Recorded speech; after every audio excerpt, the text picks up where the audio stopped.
All right, let's talk about whether Actualized.org is a cult. I get accused of being a cult leader on the regular these days, and I want to explain why that is. Now, of course, there's a lot of trolls who troll me and don't understand the work that we're doing here with Actualized.org, and so they perceive it, genuinely they perceive it as some sort of cult work.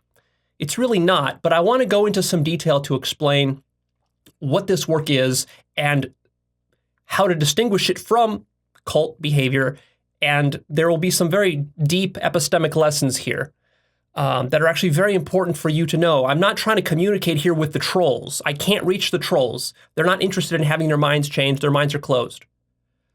But I am interested in communicating with those of you who are doing this work and are serious about it, or maybe have just gotten introduced to this work and are wondering what it's really about, and you're trying to make sense of like, well, is this legitimate work, or is this going to take me down some bad road? And you have legitimate reasons to be concerned, because how do you know that what I'm saying is true?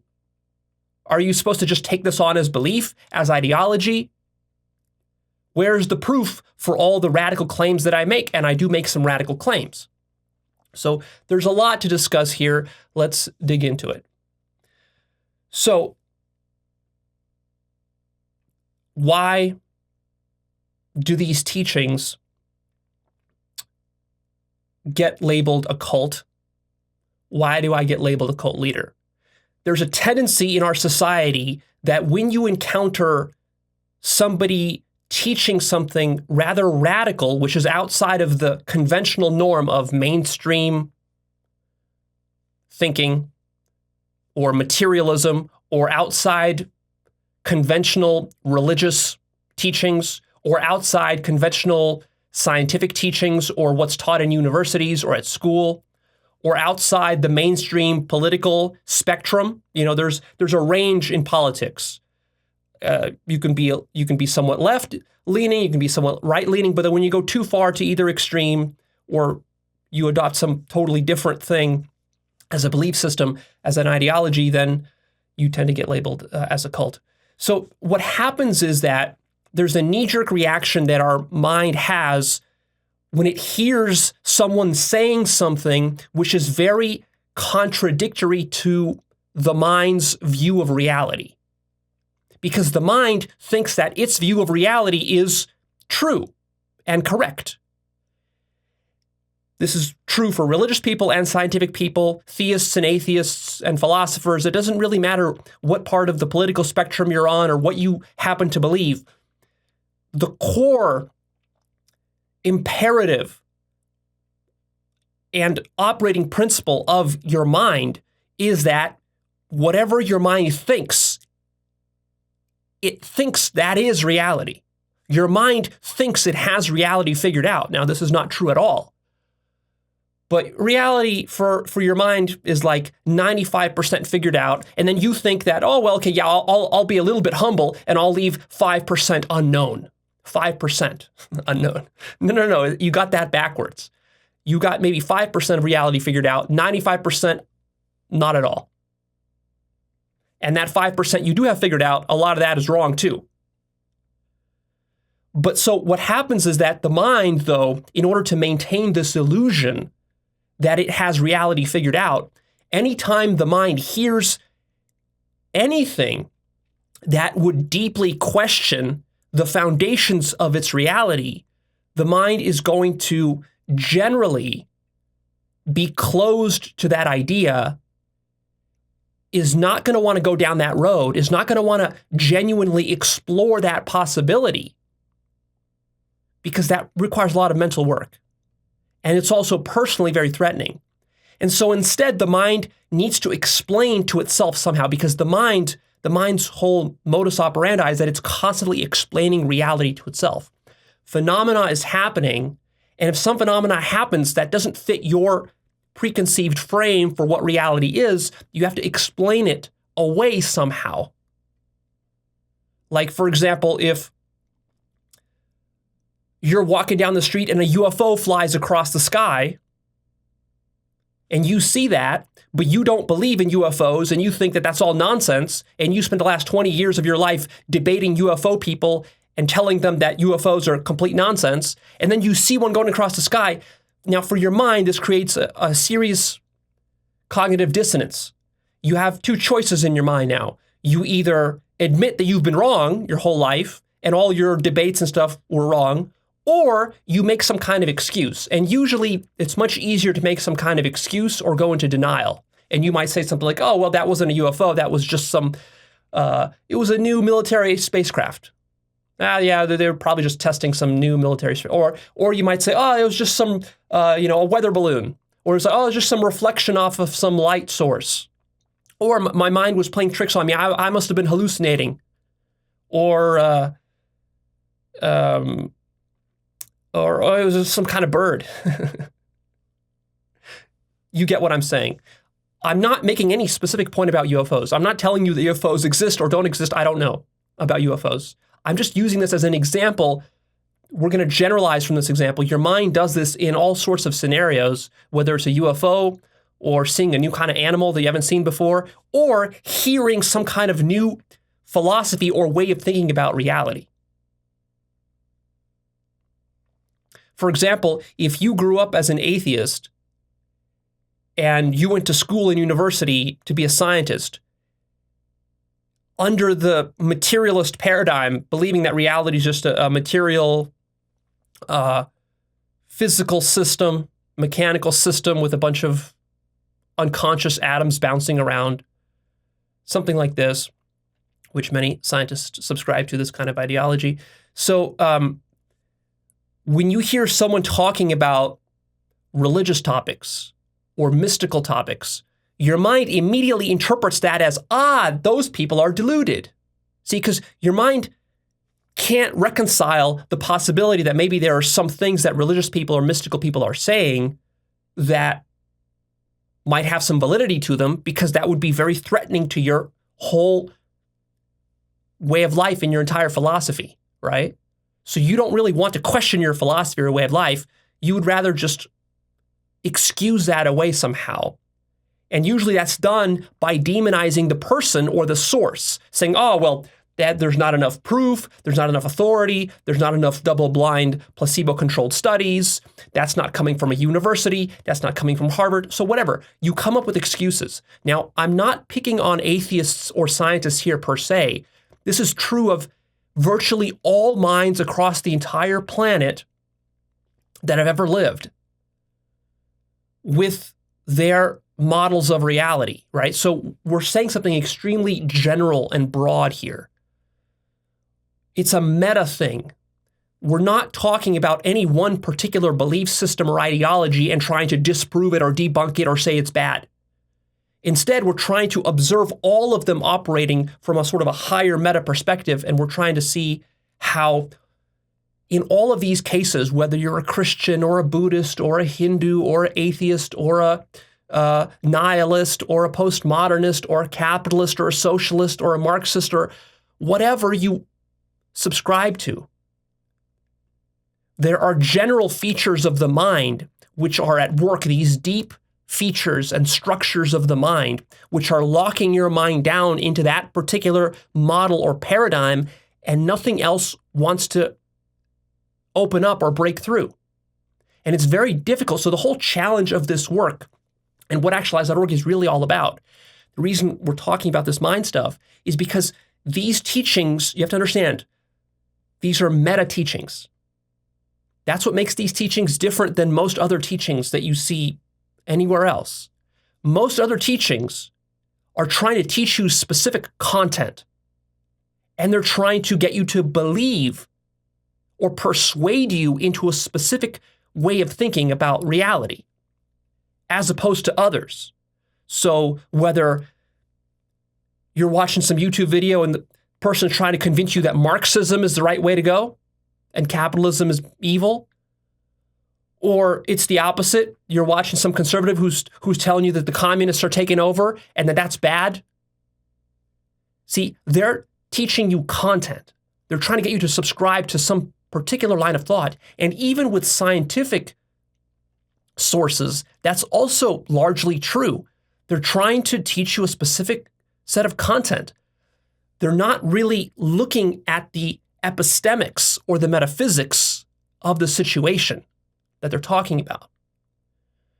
And so one distinction that's very helpful for you to make is whether the teaching that teacher that you're learning from is teaching you content or is trying to reveal to you the actual structures of your mind and how your mind clings to content and uses content to wage war on others as a distraction from looking deeper within your own mind to see the mechanisms that are really at work. See, what your mind is always doing is it's always in a process of constructing and imagining reality. That's true whether you're a New Ager, whether you're religious, whether you're not religious but spiritual in some sense, whether you do yoga, whether you don't like any of that stuff and you think all that is bullshit and you're a complete skeptic, cynic, atheist. That's also your mind playing that game. So the difference really between a cult and what I'm trying to teach you here is that a cult is interested in indoctrinating you into a particular worldview and locking you down into that worldview. And the entire structure of the cult is designed in such a way that it's trying to absolutize a very narrow, partial, self-biased way of seeing the world. And then in order to do that, it engages in what I would call devilish activity, selfish, egotistical activity in order to create this reality bubble and to lock you into it, because this reality bubble is very useful for acquiring money, sex, and power. And that's what a cult is really, truly about. Money, sex, power, and the sense that one has the truth. A cult gives one a sense of purpose.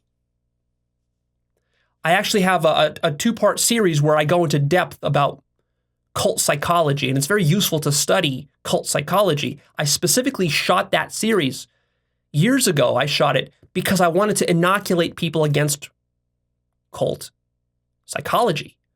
A lot of people get trapped in it, especially these days on the internet. There's a lot of problems with disinformation and online cults and things like that. Go watch my series called Cult Psychology Part 1 and Cult Psychology Part 2. I'm not going to rehash all of that. Especially in Part 1, I list in great detail all the characteristics of a classic cult. And it really is worthwhile to study this. Not to call someone a cult leader, but to actually study what does it mean to be a cult. Because again, our mind tends to use that word as a defense mechanism, so we have to be very careful. Now, just because our mind has a knee-jerk reaction and calls something a cult that it doesn't like, that doesn't mean it is a cult. But also, it doesn't mean that it's not a cult. It could be a cult. Some things out there genuinely are cults. So how do you distinguish which is which? Well, watch that series and you'll know exactly how to distinguish. I give you a whole list, a checklist. You can go off and do the checklist. So a few of the features on that checklist is that a cult is a hierarchical organization, which is designed to serve some narcissistic, charismatic leader who's usually interested primarily in sex, money, and power. And then a cult puts a lot of its resources and attention into recruiting others into this hierarchical organization, because really it's like a pyramid scheme. The resources are meant to funnel upwards, so the cult and the cult leader and the cult lieutenants who are serving the leader towards the top of the pyramid, they are basically leeching resources from the very bottom of the pyramid. They do this unlike a traditional pyramid scheme, which is just trying to get money from you. Here, they brainwash you into a perspective, a way of seeing the world. You become so locked into that perspective that now you're willing to donate lots of money. You're willing to support the cause. You're willing to bend over backwards for the leader. You're willing to, engage in sexual behavior you wouldn't otherwise engage in. You're willing to surrender your power. You're willing to surrender the way you think, and then you become like a sheep, and you're very easy to control and to manipulate. And that's exactly what the leader and his lieutenants want, because then that gives them a lot of power. They can use that, and the ego loves power, sex, and money. The more ego one has, the more shadow one has, the more one wants to wield power and acquire money and luxury and fame and sex. There are many other features of a cult. Cults use psychological manipulation tactics in order to lock members in and then to make them paranoid about ever leaving.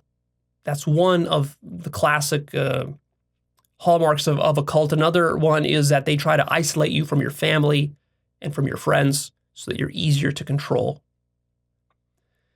And so this is the power of ideology and the power of the mind. See, most people think that the mind is just this silly, innocent little thing. You know, you can have different ideas and beliefs, and it doesn't really matter. It doesn't really change reality. But it very much does. Because if you can control people's minds, you can rule the whole world. That's basically how it works. And it's a very, very effective survival strategy. For those who don't know how to earn money or acquire sex in legitimate ways, for them, exploiting a group of naive people by brainwashing them and locking them into a very narrow worldview that is very self-biased and self-serving. Of course, that's the whole magic of being able to create a worldview, is that when you create a worldview, you don't just create any random worldview. You create the worldview that will serve your ego and its survival the most. You see? So it's an extremely effective survival strategy, but it has serious consequences. It leads to suffering and harm.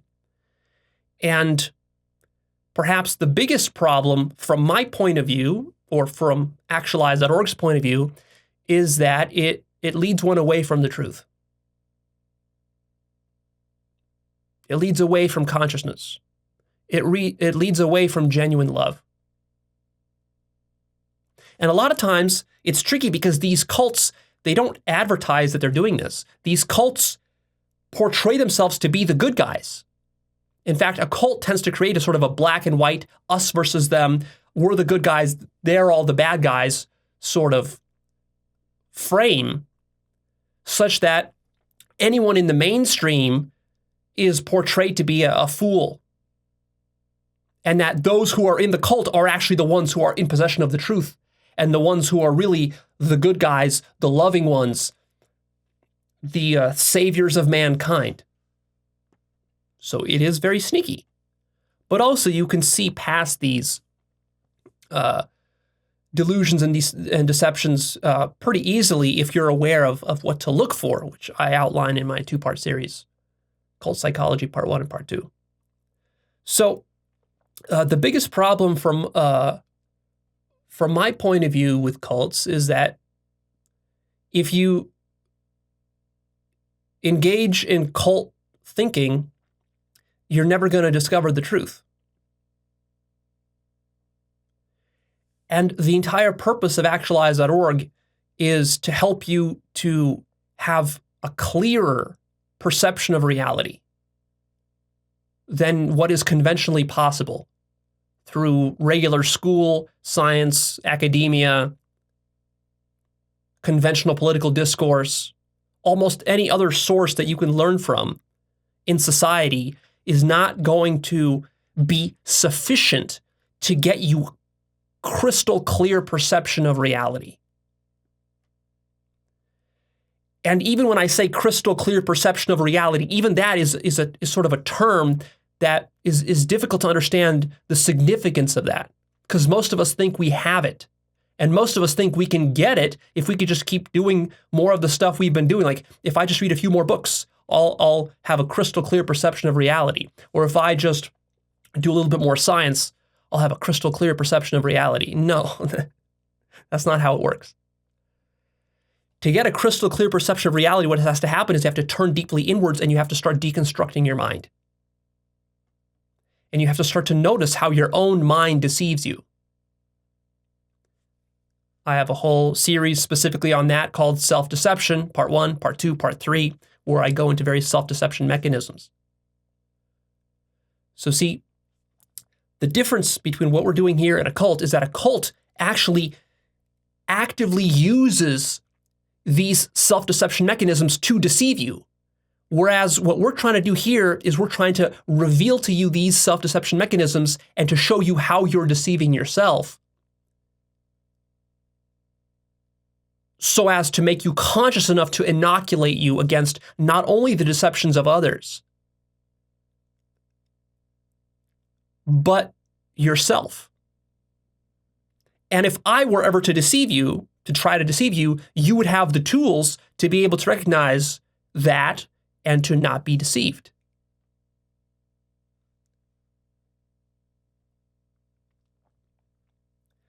Now, of course, you can always claim, well, Leo, but couldn't that be turned into a cult too? Couldn't you make a cult about how you're not a cult and then how you're teaching people how to avoid cults, and yet that becomes a cult? Yes, you could. But you see, what I care about is I'm not interested in power. I'm not interested in money, and I'm not that interested in sex. I mean, I am interested in those things to the degree that I need them to survive. Like, I need some degree of power. I need some degree of sex because my body craves it to some extent. I need some degree of money in order to feed myself and live a comfortable life like most of us want. But my work is not about those things. My work is not even about me personally. A lot of times people get this confused because I tend to be charismatic and I tend to teach this stuff in a kind of a personal way. Really, what you should understand about my work is that my work is totally not about me. It's got nothing to do with me. I'm sharing certain deep understandings that I've been able to attain as I've been contemplating the nature of reality. That's all that I do, is I just sit around and just contemplate life at a much deeper level than most people do.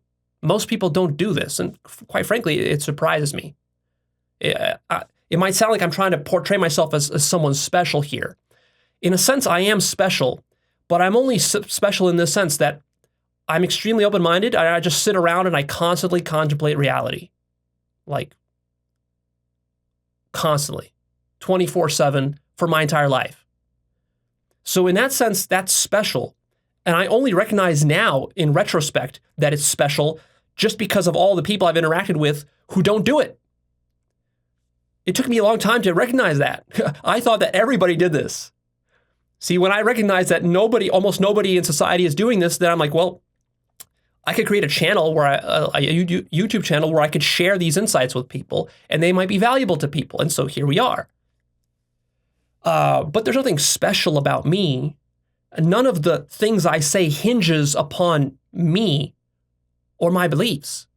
These are things I've discovered. You could discover them for yourself by doing the contemplation. Of course, now the trick is that most people don't want to do the contemplation. They're either not interested in it or it threatens them. And it's very tricky work. It's very tricky work.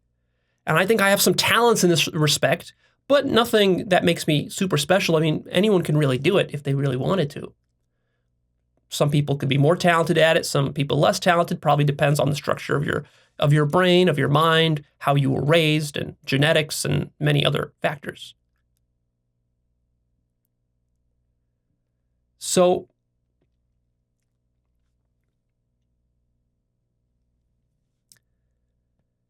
the trick here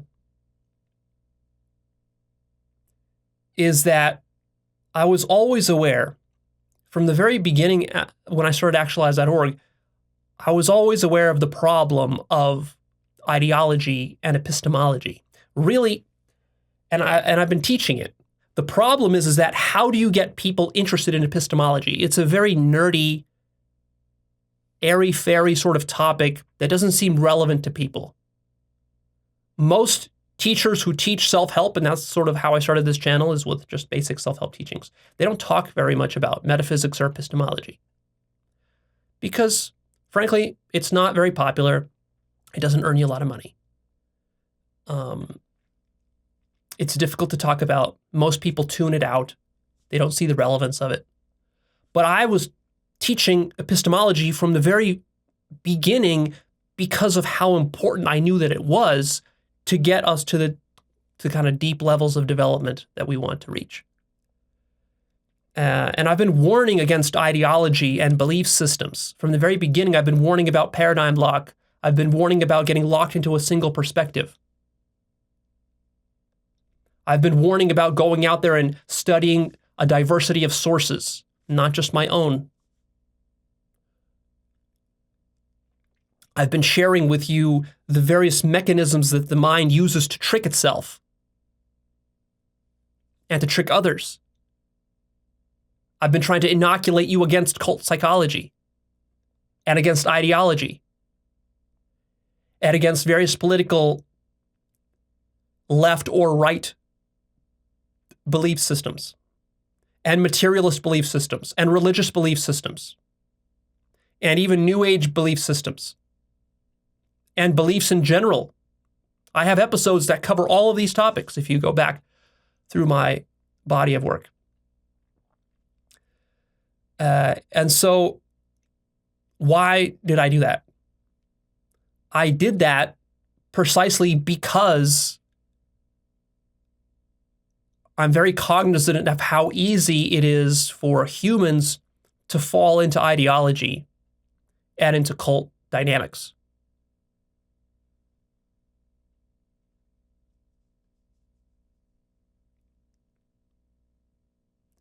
If this stuff is not explicitly discussed, then cults and ideologies will happen.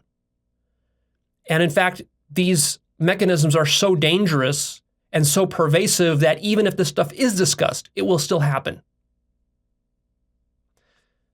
We should still discuss it, and we should still take measures and aims to avoid it as much as possible, but it still generally tends to happen because the majority of people do not possess a deep enough consciousness of these self-deception mechanisms. And so really, when something is called a cult, the problem here, there's a deeper problem than just a specific, very narrow, small organization. Most cults tend to be rather small and limited in their scope. That's not the real problem. The real problem is what I discussed in my Cult Psychology Part 2. It's not the strict cults. It's the more pervasive and subtle cult psychology which permeates all of society. And the reason it does is because really what we're talking about is we're talking about the human mind not understanding how it works, not understanding its own mechanisms, being unconscious to itself. And therefore, when these minds, which are selfish and egotistical and self-biased, they don't do any personal development, they're low in their level of development, cognitively, morally, spiritually, spiral dynamic stages, red, blue, orange, green, these tier 1 stages. These kinds of minds, when they get together, they can't help but start to behave like cults. Sometimes to a very extreme extent, but other times in more subtle ways. This is even true within academia, within science, within medicine, within government, within schools, amongst your friends, within corporations, within nonprofit organizations. This groupthink, this paradigm lock is very common. And the whole thrust of my work is to correct that. I've devoted my entire life to correcting that. It's not so much for me about how to help you to earn some more money or to improve your personal life, although that is a consequence that can happen from doing this work. And sometimes we cover those topics. But for me, the real point of this work, the reason I wake up in the morning and I'm excited to do these episodes and I put so much effort into them and do so much research and so forth, is because it's painfully obvious to me that the biggest thing that holds back and retards mankind, slows down mankind, in other words, is it's almost as though think of mankind as being stuck in this thick molasses. And this molasses is the lack of proper epistemic understanding. And this molasses permeates every single facet of culture and society, and it has for the last 10,000 years. And it still does today. You find it in the military, in all scientific institutions, academia, medicine, everywhere you find it. You find it within families, you find it within churches, and all of this then leads to the collective stupidity of mankind. And therefore, mankind is not able to understand itself and the world and its relationship to the world, and therefore mankind suffers in all the ways that it does. Every single political problem, every single war, every single scientific problem, even every medical problem. This goes so deep. Every social problem we have and many of the personal problems we have are simply due to a lack of clear perception of ourselves, the world, and our relationship to ourselves and the world and each other. So for me, the most impactful thing I can do with my life is to communicate to mankind the mechanisms that are responsible for that, why this is happening, and how to prevent it within your own self.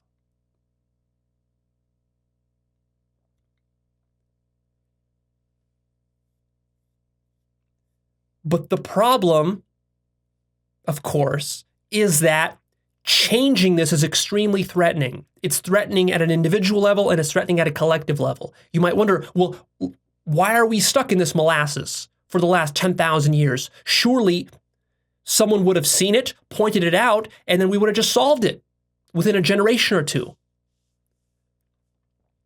But this deeply underappreciates the seriousness of our problem. We are collectively constructing reality as humans. That's what we're doing, but we're not conscious that we're doing it, and we will deny very vigorously that we are doing this. And if we can get away with this denial, then we can construct any reality we want, essentially. That's the mind's game. It's a game the mind is playing. And to escape this game is extremely difficult because your entire survival hinges upon your mind continuing to play this game.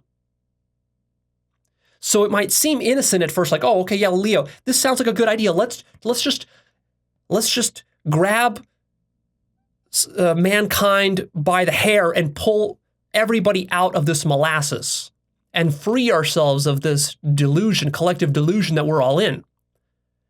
That sounds nice, but have you done it yourself, to yourself? Because see, what you have to do here, when you recognize what I'm telling you, is you have to recognize that you have to grab yourself by the hair and pull yourself out of this molasses. You might say, that's impossible. Well, it's almost impossible. And when you start doing it, you start to realize how difficult it is. Because what you realize that, oh, we're not just talking in abstractions here. We're really talking about my personal life and my own personal survival. Because I survive not as an individual, but within a larger social construction. I have a job I go to. There's a boss. I have to follow rules. There's the police I have to worry about. I have to not break the laws. Otherwise, I'm going to go to jail or get shot. I have to, learn those rules, follow those rules. I have to play social games in order to get the sex that I want, to get the food that I need. All the things your body needs to survive, you have to play various social games to get those things. Whether it's in government or in the corporate world or however you get it. Even within science or academia, you might say, well, those are pure pursuits of truth. No, they aren't. Every scientist and academic and scholar is deeply tied in with the survival situation of whatever organization they work for, whether it's their university or their nonprofit group, because they got to feed themselves too. And then it's those ways in which you have to feed yourself that then create your self-biases, because you're not able to then truly deconstruct reality, because you need those specific constructions that you've constructed and society has constructed that actually feed you with food, water, oxygen, sex, shelter, the basic needs that you have. And then furthermore, they feed your higher needs too. They feed your needs for creativity, your needs for human contact, your needs for some sort of reputation and a sense of doing good in the world. And they feed even your needs for self-actualization. They feed those. You see? So while it might seem like it's possible to just go and explore reality and find the truth and see it clearly with clear perception, and there's no problem. You just got to go do it. It's not so easy, because what you discover as you're starting to realize how this whole thing is structured is that reality has your nuts in a vice. And as soon as you start to question reality too much, that vice gets screwed tighter and tighter, and your nuts are in it, and they're getting crushed. And so most people, when they feel that crush, they just go back to their illusions, to their ideologies, to their paradigms. There's a cost to jailbreaking your mind. And that cost is the thing you hold most dear, your personal comfort, your survival. These things become threatened. So how do you convince 8 billion people to surrender their survival agendas and their personal biases, whether they're Christians, Buddhists, Hindus, atheists, materialists, scientists, academics, skeptics? How do you get them all to surrender that? That's our predicament.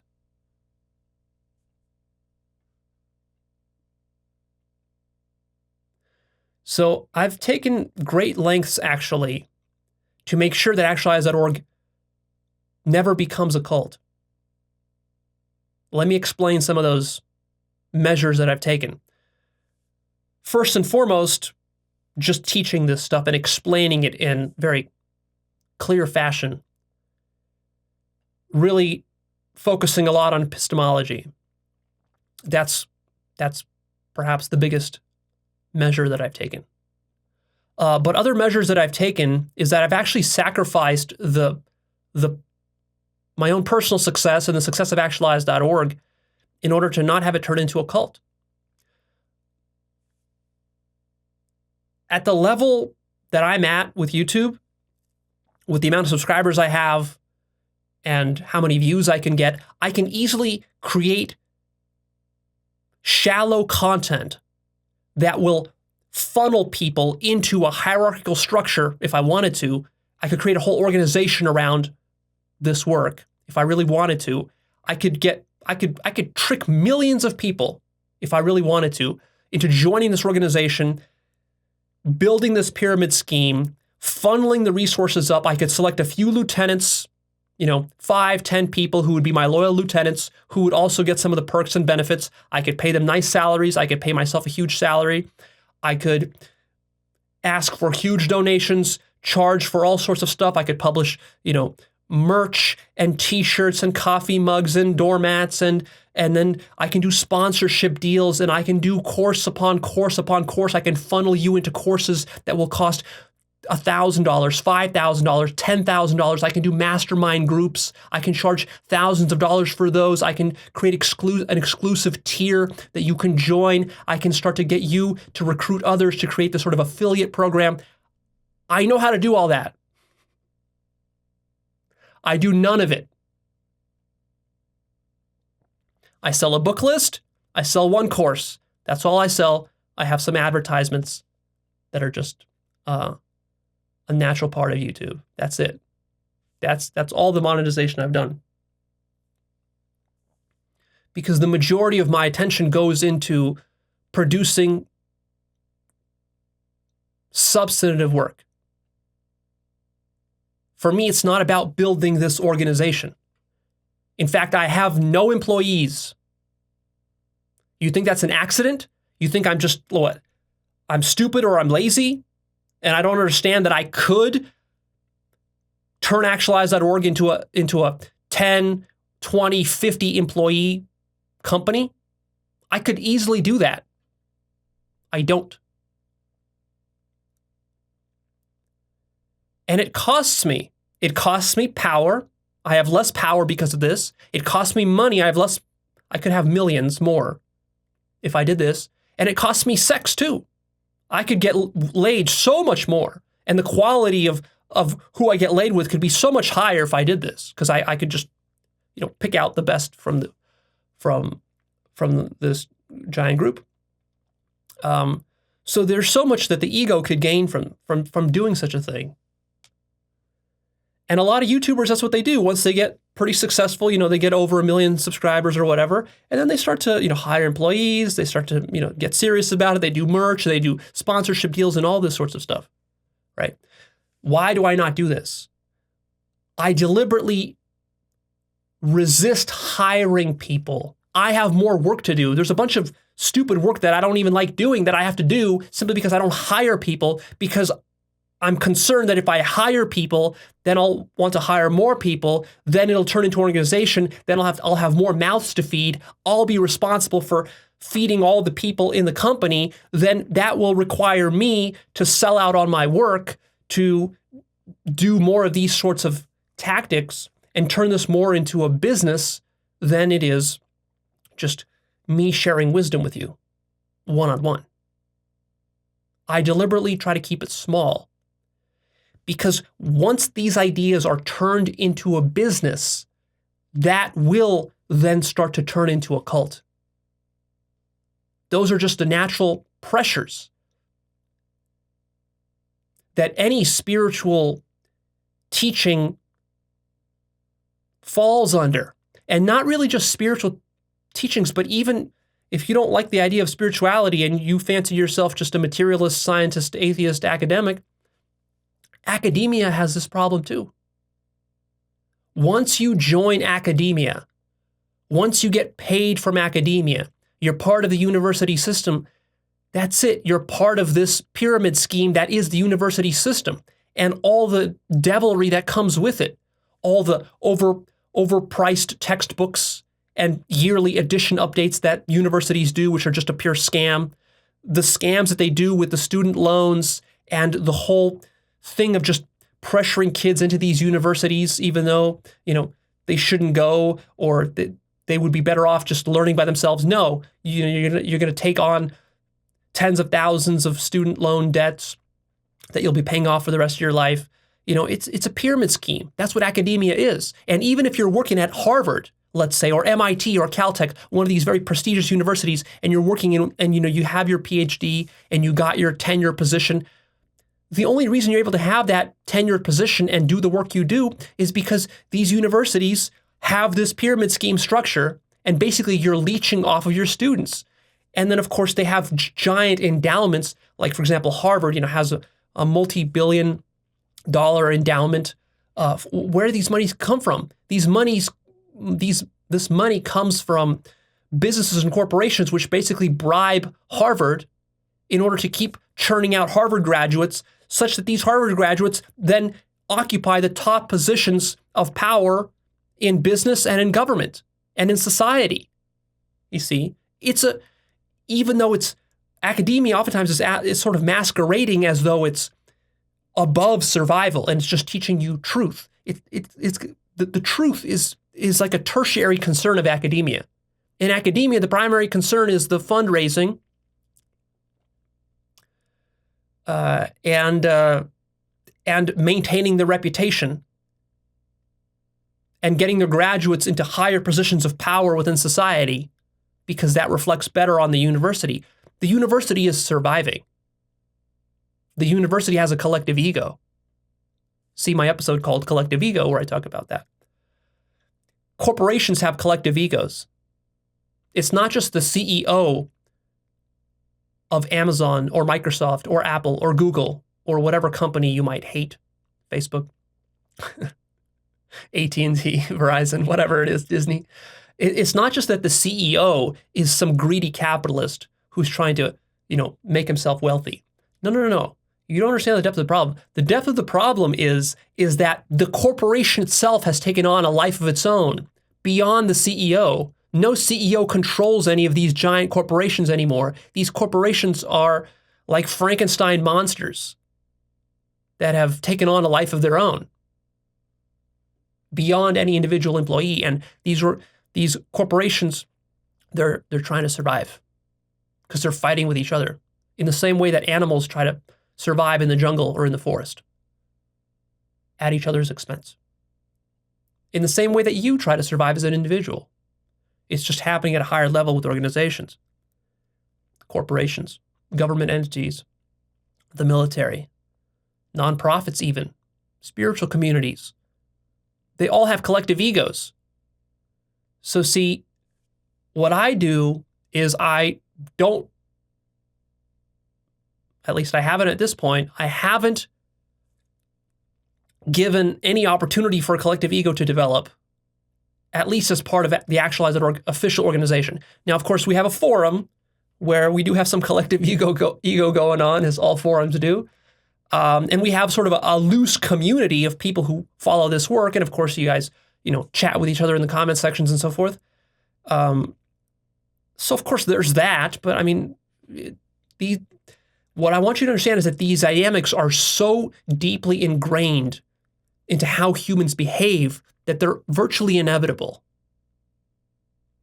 You can try to hold it off as much as you can, but in a sense, it's beyond your own individual ability to hold it off. I do what I can. So I've deliberately not hired anybody such that no organization of this kind can form.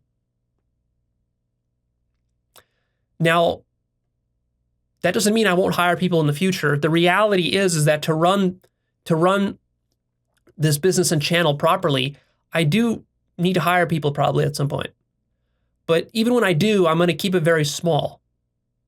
And I'm going to try to minimize as much as possible because I don't want it to turn into this sort of collective ego situation. So again, also don't get me wrong. I'm not saying that businesses are bad, organizations are bad, society is bad. None of these things are bad. You just have to understand the dangers that come with them, and you have to do them responsibly. Sort of like if you're going to have children, you can have children consciously, responsibly, or you can just accidentally, get drunk one night and then impregnate somebody, and then you're stuck.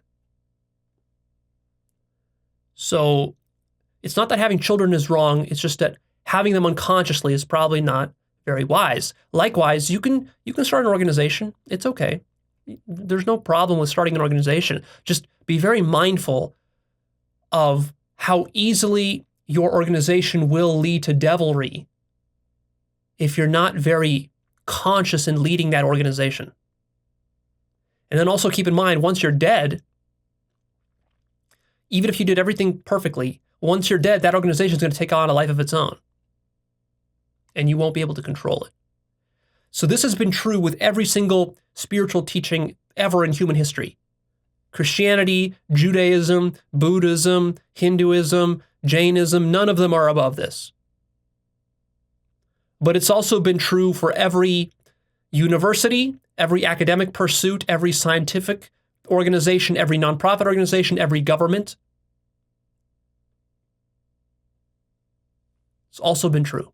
So don't get the idea that only, religious nutcases and fundamentalists are vulnerable to this problem. No. All humans are vulnerable to this problem. This is the human problem.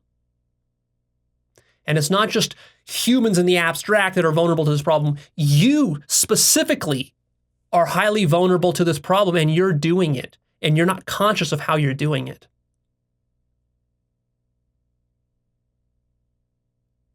So here's a good question for you to contemplate if you're really serious about this work. Contemplate how you're contributing to cult psychology, how you're getting wrapped up in it, regardless of what ideology or belief system or worldview you subscribe to. In fact, when you, in a knee-jerk fashion, call something that you disagree with, or someone that you're threatened by, you call him a cult leader, or you call that a cult, when you say that, without really bothering to study or think deeply about what a cult is, that is you engaging in cult behavior. Ironically.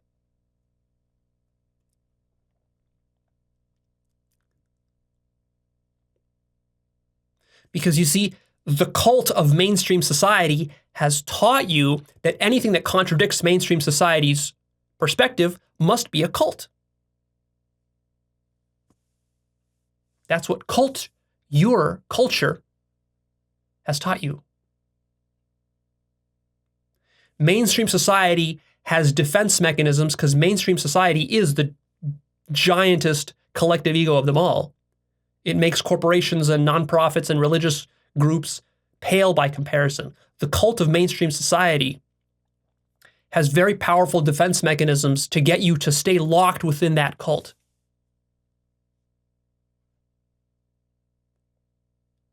So another thing that I try to do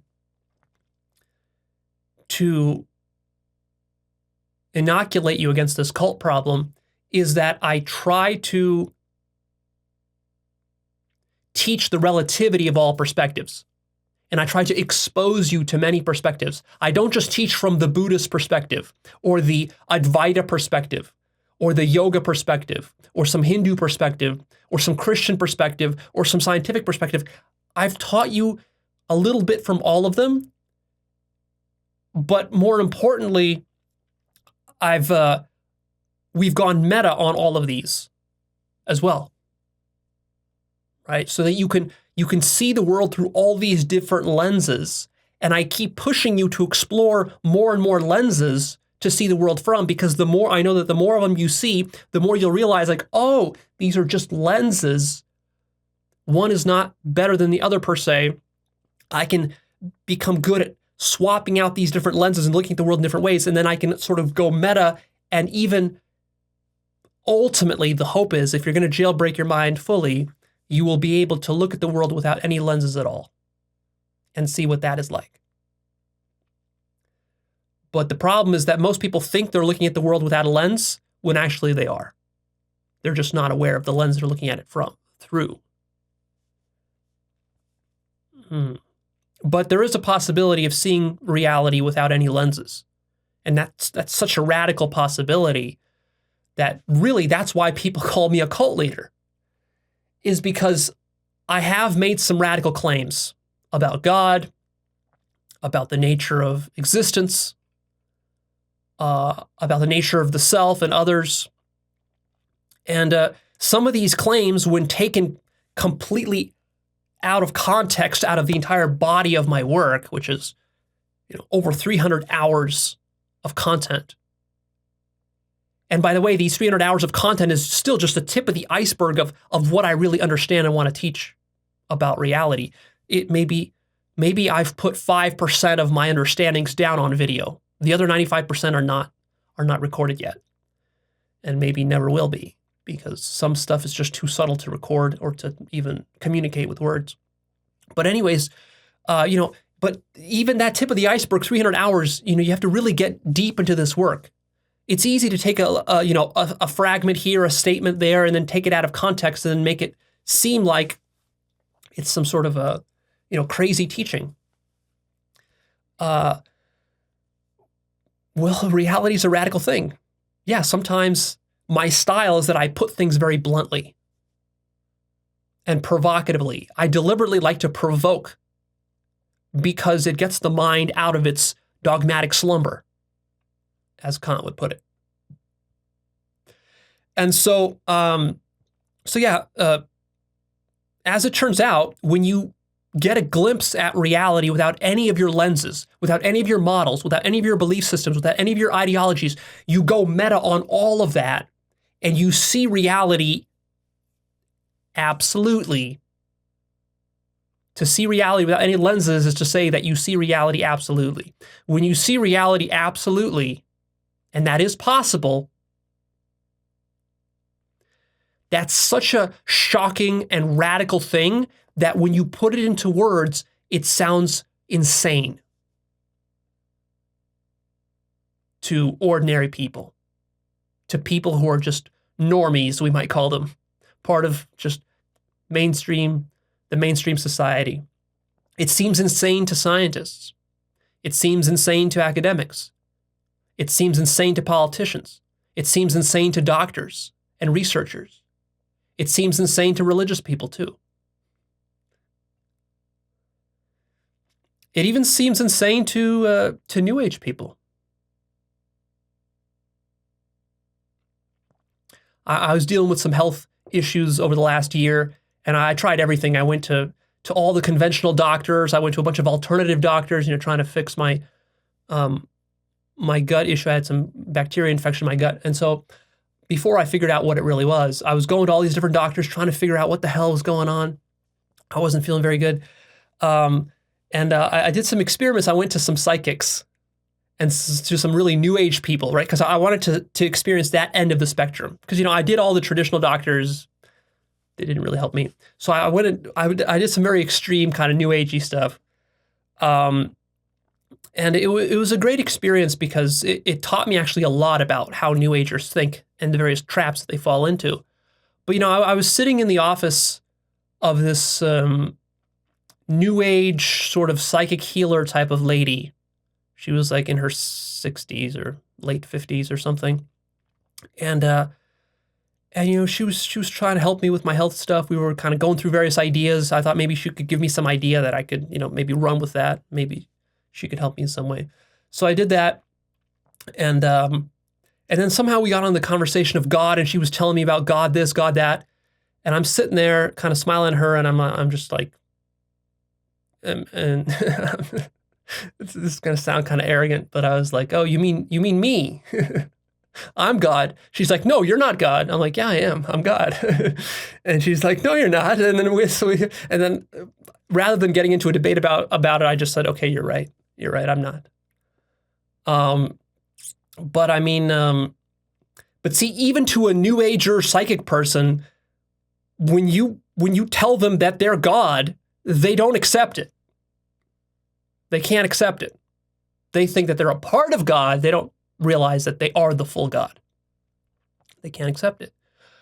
So yeah, radical things like that.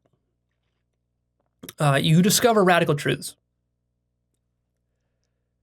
So the whole challenge of my life and my work is that I've been able to become conscious of some very, very, very radical truths that are so amazing that if you became conscious of these, you would shit yourself in joy. It would be the most remarkable discovery you've ever made in your life. It would be the single highest peak of your life.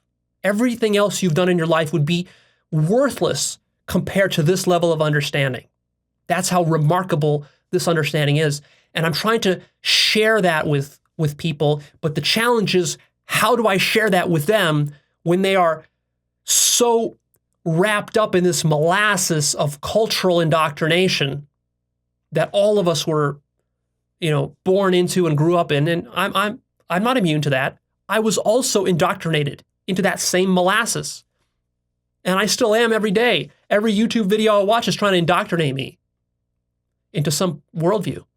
So my problem is, how do I get people to this incredible level of understanding when everything in their psychology is preventing them from doing that? Everything in your mind is going to fight against it. And what's worse is that you don't understand that this is what your mind is doing. So I understand it, but you don't understand it. So how do we even begin to get you to understand it? Now, this might sound arrogant, like I'm trying to place myself above you, but it's not at all arrogant. It just is the case. Now, I'm not claiming I'm the only one who understands these things. Plenty of people in society do, but the majority don't. 99% of people don't. And there's many levels of depth to understanding this. You can understand a little bit, but not all the way. So I'm trying to get you to the highest levels of understanding. So how do we do that? Well, the only way to do that is to teach you how to start to deconstruct your mind and to see how your own mind is fooling you with all these different worldviews and belief systems that you're subscribing to help you to jailbreak your mind. That's the point of this work. And there are many, many defense mechanisms that your mind will employ to prevent the jailbreaking from occurring. Your mind has anti-jailbreaking programming in it.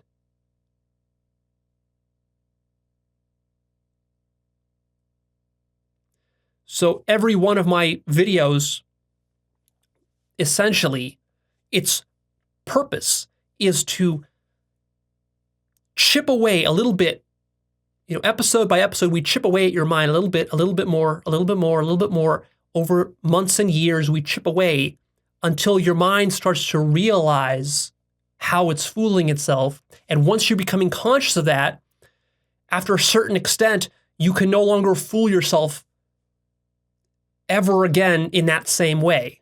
But of course, there's many other ways in which you fool yourself. So it's not just a matter of discovering one or two delusions within your mind. It's a matter of 50 or 100 different ways in which you deceive yourself that are very, very sneaky.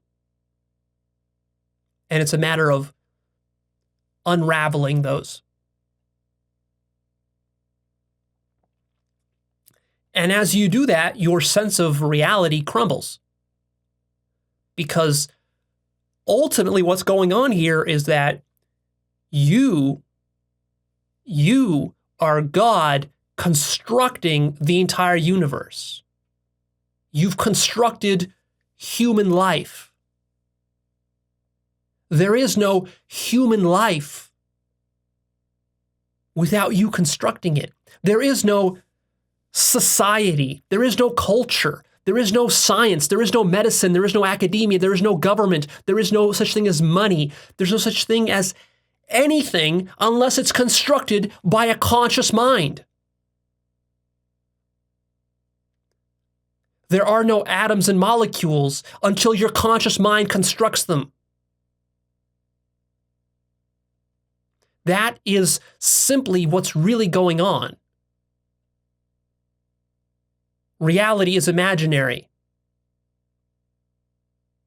You're even constructing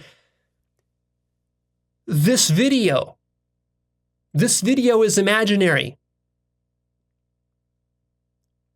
being perceived by an imaginary human over there. The problem is that you're not conscious of how you're constructing it. Because if you were conscious, reality would dematerialize. So if you want reality to feel rock solid and material, and you want it to feel scientific, then you're committed to not deconstructing it. Because that's what that is. To have a rock solid reality, you have to be ignorant of how you're constructing it. Then it seems rock solid. But the more you inquire and the more you deconstruct, the less solid it gets, until eventually it just completely disappears. And that's what you're afraid of. Deep, deep, deep down in the depths of your ego mind, it knows that if it goes through this process, it will deconstruct all of reality. And you'll be left with nothing.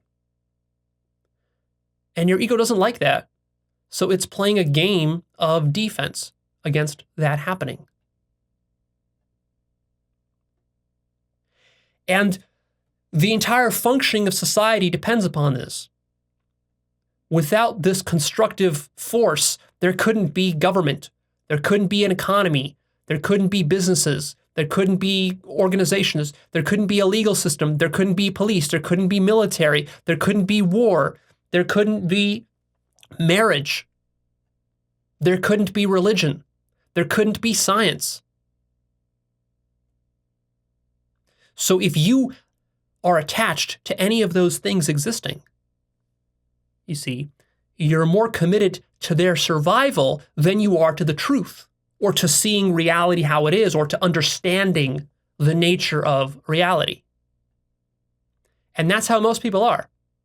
Most people are too committed to either the survival of their family, their children, their business, their bank account, their scientific theories, their academic institution, their military unit, their government, their nation,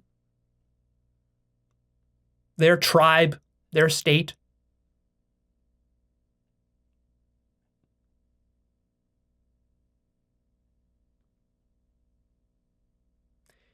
And for these things to function, the functioning of these things largely depends upon us believing that they're real and that they are not imaginary.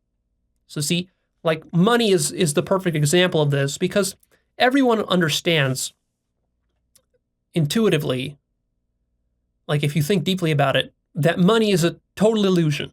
I mean, what is money, really? It's just an empty symbol. That's all it is. Digits or even coins, it doesn't matter. Even if you have gold coins, I mean, what is a gold coin? What is the value of a gold coin? It's nothing. It has no value at all. What is value? All value is imaginary. But we need to behave as though it's real because our life depends upon it. You see? So the way that your mind tricks you into believing things are real is simply by attaching it to your survival. Because ultimately you believe that death is real. So that's the biggest falsehood you've believed in. So if you think death is real, then of course anything that threatens your death is perceived to be very real as well. And then of course, from this, you can construct anything. And all of that, of course, is predicated upon the deception that death is real and it's not imaginary. If you want to know more about death, see my episode called What is Death?, where I explain that. So the trick here is that your mind is not playing fair. You might think that your mind is interested in truth and understanding. It's not. You might think that your mind is interested in a genuine discussion about some topic, whether it's scientific or mystical or schmystical or whatever. It's not. Your mind is not an honest actor. Your mind is a dishonest actor, which is interested in avoiding death. And why does your mind want to avoid death? No reason. There's no reason to be alive or to be dead. It makes no difference. But the mind has the bias that it does make a difference. And based upon this, your entire life is predicated. See? And then from this stem all of your problems and all of society's problems.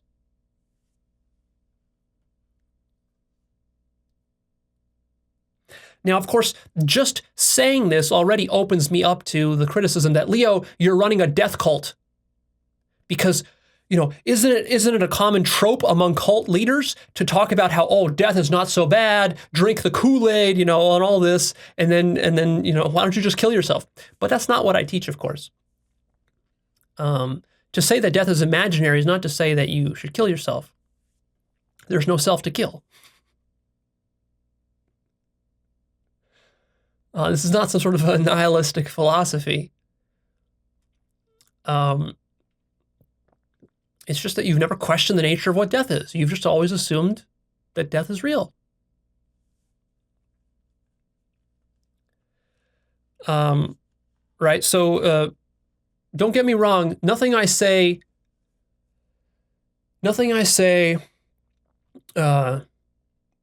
should be used to physically harm yourself. So if you're watching all my videos and at some point it occurs to you that, oh, Leo wants me to harm myself physically. No, you've misunderstood. I've never said that. In fact, I think you should adopt the following rule, is that as you watch this content, whatever you do, and I mean, you're going to have ups and downs in your spiritual journey. There will be moments where you are so down, so depressed, so miserable, in so much suffering because of you're realizing how much everything around you is constructed by your own mind. And you feel so lonely and misunderstood and all this that you might feel like you want to harm yourself physically. And so here's the rule of our work here. With the work we're doing, the one rule you adopt is, I'm willing to question, deconstruct, whatever, but I will never physically harm the body in this process. I will take good care of the body. I'll feed it well. I'll exercise it. I'll give it the medicine it needs if it needs medicine. I'll go see a doctor if I need to see a doctor. And I will take care of all that. And then go about your suffering, your existential suffering. Keep suffering. Go through your depression. Go through your dark night of the soul. All that stuff. Go through your spiritual existential crisis. But don't harm the body.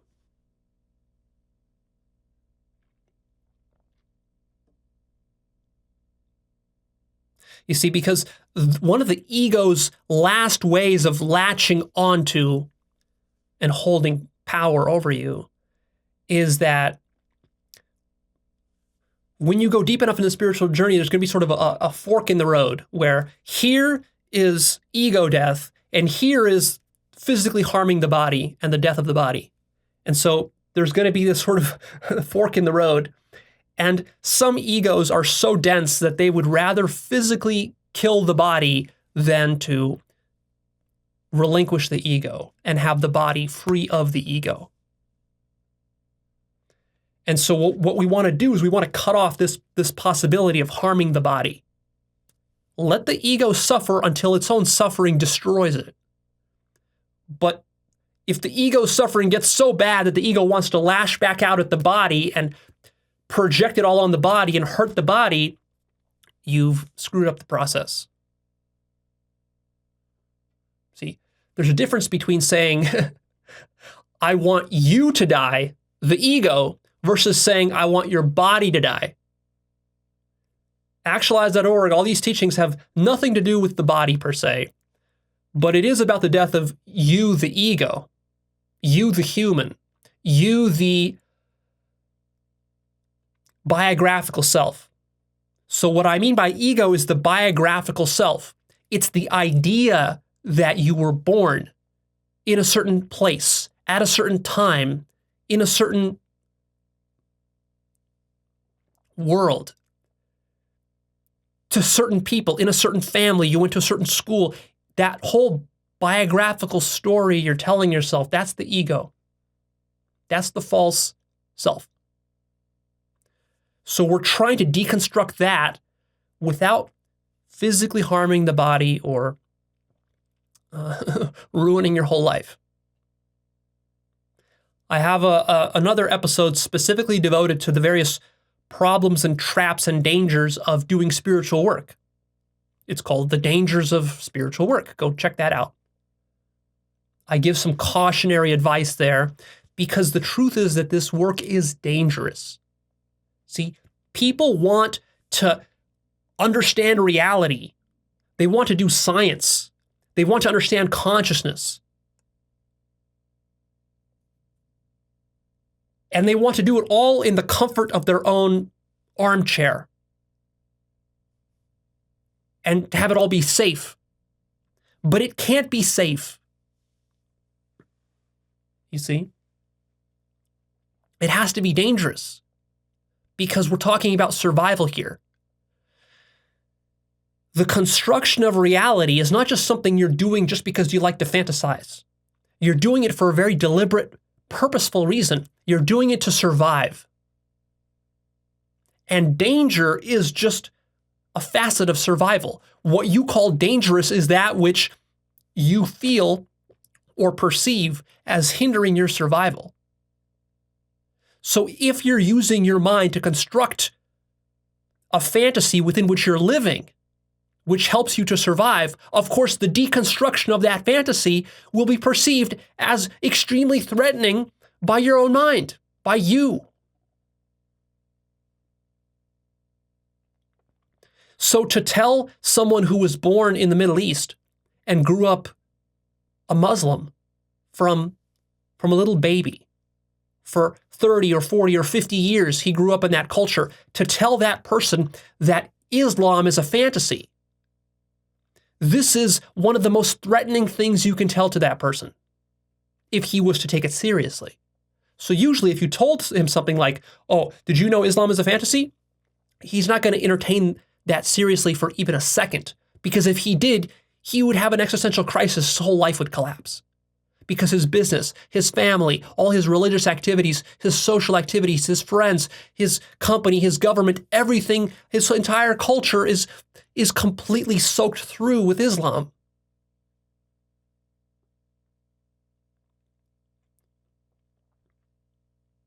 So, of course, if I tell him something like that, he'll call me a cult leader. But this is a much deeper problem than just Islam.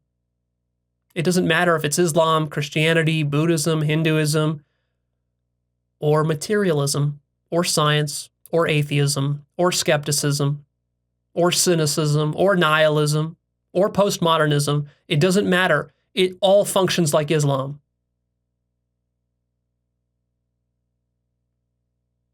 The content doesn't matter. Your mind simply clings to any content that it was programmed with for its survival from birth. Do you see how this works?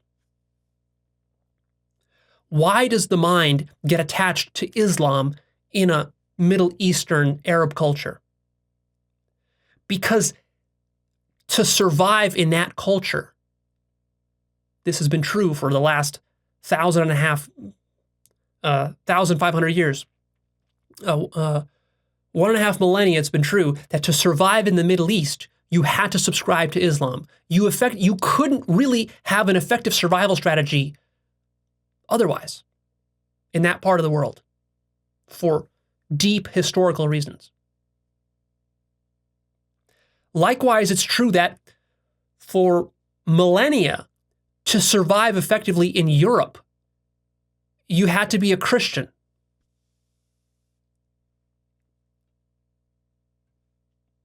If you were something other than a Christian, you were persecuted, killed, tortured, raped. You certainly weren't allowed to have the best jobs. You weren't given the most power. You weren't given the best sex or the best business opportunities. And your family suffered for it as well. This creates a very strong incentive to become a Christian, doesn't it? Likewise in America. Since America's founding, even up to today, being a Christian in America is a very effective survival strategy. Now, it's starting to break apart in the last 50 years especially, but for much of America's history, that's been the case. And, if you live in India, then you got to be a Hindu to survive effectively there.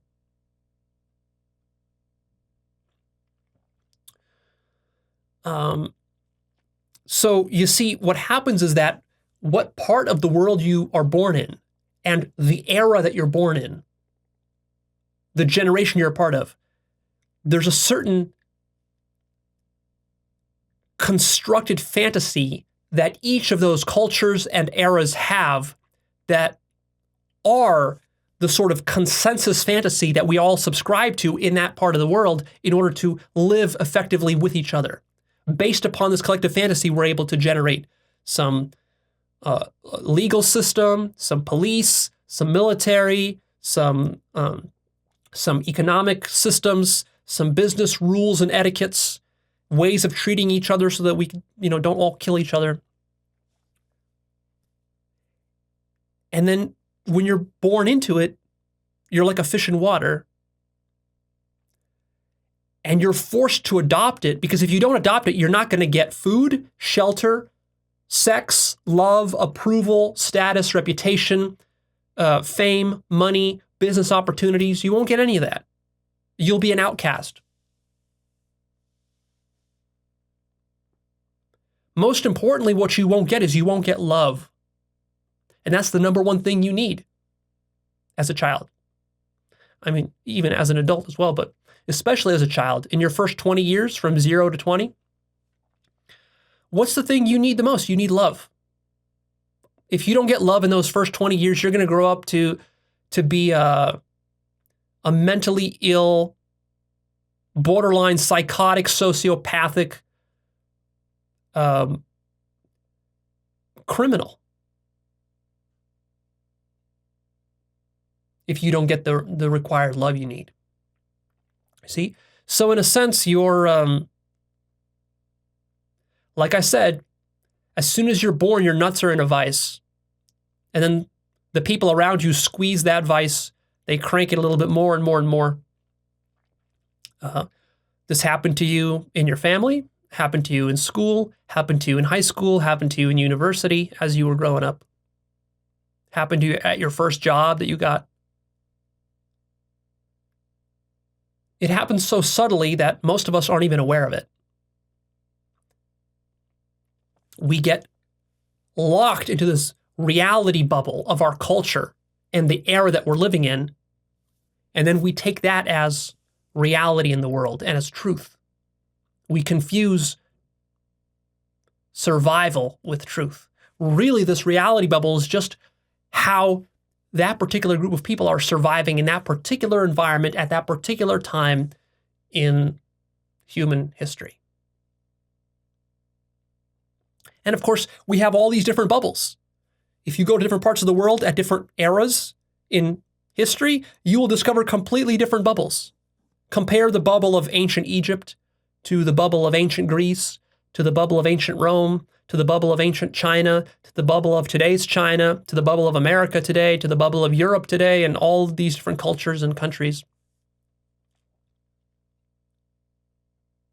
And of course, these large bubbles have sub-bubbles within them. So within the larger bubble of, let's say, modern 21st century Japan, you have a smaller bubble of a specific corporation, maybe the Sony Corporation, the Nintendo Corporation, or whatever, Toyota Corporation, and they have their own little bubbles and they have their own little subcultures. And so there's cultures, subcultures within subcultures, and it goes, holonically up and down the holarchy. This is the structure of consciousness.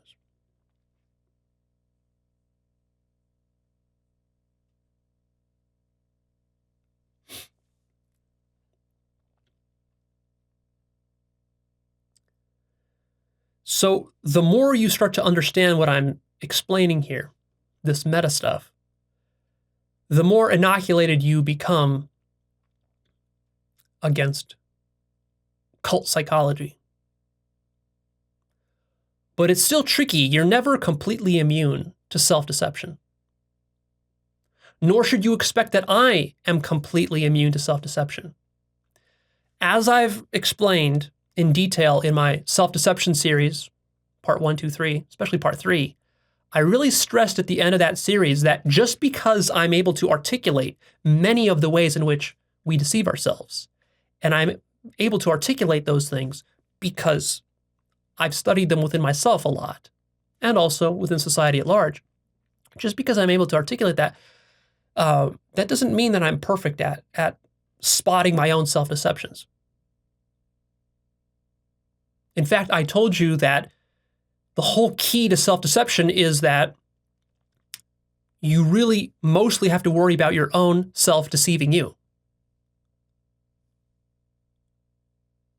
That's the real key. You don't have to worry so much about others deceiving you, as long as you don't deceive yourself. But that's the hardest thing to do. And I have self-deceptions within me that I'm rooting out on a weekly, monthly, yearly basis. You know, I'm doing the best I can. All of us are doing the best we know how to do. We're just at different levels. Some of us are a little bit more experienced at it than others are. So I can still make mistakes. I can be wrong about certain things. And I always have to be triple checking myself. I'm always doing that. You don't see me doing it on camera. But when I'm off camera, I'm always questioning my own worldview. Always. This is so obvious that it barely even needs to be said, but it does, because some people just assume that, you know, they're like, oh, well, Leo has his own personal ideology and belief system, and he's just preaching it. That's all he's doing. It's like, no. I'm constantly reevaluating everything in my worldview. Constantly. And just because I speak about the absolute, or I speak about God, or I speak about absolute truth, that doesn't mean that I'm an absolutist and I've taken that as like an ideology. This is sort of a pre-trans fallacy here, because a lot of religious fundamentalists will talk about the absolute, but they're not conscious of relativity. That's the difference. See my episode called Understanding Relativism, part 1, and I'll do a part 2 in the future soon as well. So a key feature of my work here is relativity. Everything is relative, right? Science is relative, medicine is relative, religion is relative, spirituality is relative, it's all relative. But even though that's the case, there is an absolute. But when you speak of it, it's always relative.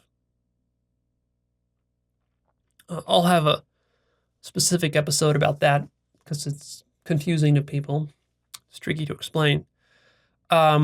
But the whole point of relativity, the power of relativity, is that it helps you to not get locked into any one perspective, to not take any one perspective too seriously.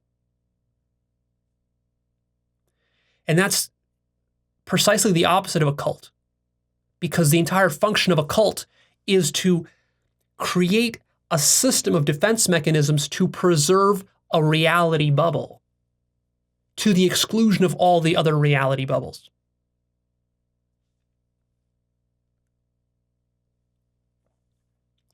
And that's the opposite of what we're trying to do here. Now, of course, the problem is that no matter how much I say this, it doesn't mean that you will actually do it. There's a difference between saying the things that I'm saying, believing the things that I'm saying, and then actually executing them. So, for example, you very much could adopt the idea of relativism, or the idea of you being God, or the idea of self-deception.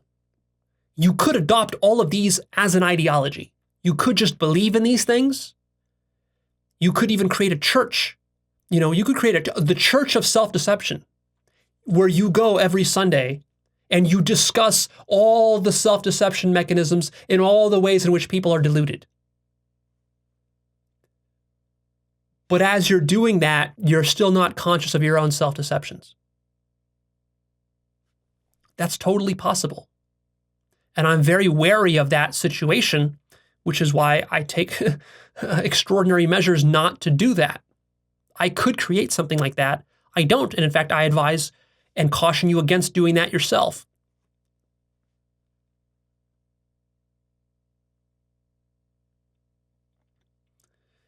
This work we're doing here, all of it could be turned into a belief system. Anything can be turned into a belief system. God can be turned into a belief system. The absolute can be turned into a belief system. Truth can be turned into a belief system. And it has. Thousands of times throughout history, all around the world, these things have been turned into belief systems. We call these Christianity, Islam, Hinduism, Buddhism, and others. And as soon as that happens, the truth is lost. God is lost. The absolute is lost. Consciousness is lost. You cannot formalize consciousness. You cannot turn consciousness into an algorithm. You cannot write a book.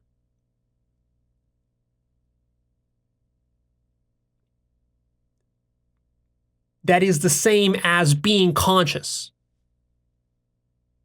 Having beliefs, subscribing to a worldview or an ideology, mouthing certain phrases, none of that is the same as consciousness.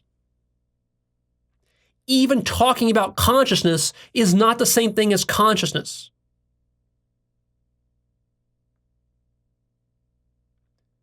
You can't systematize consciousness because consciousness is infinite, and the systematization of anything is finite. So the fundamental problem here is that truth with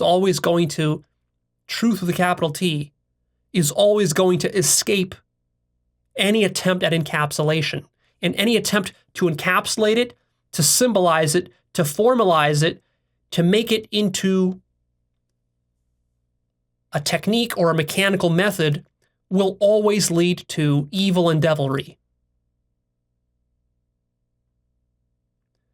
Because evil and devilry is the finite, and truth and goodness and love is the infinite.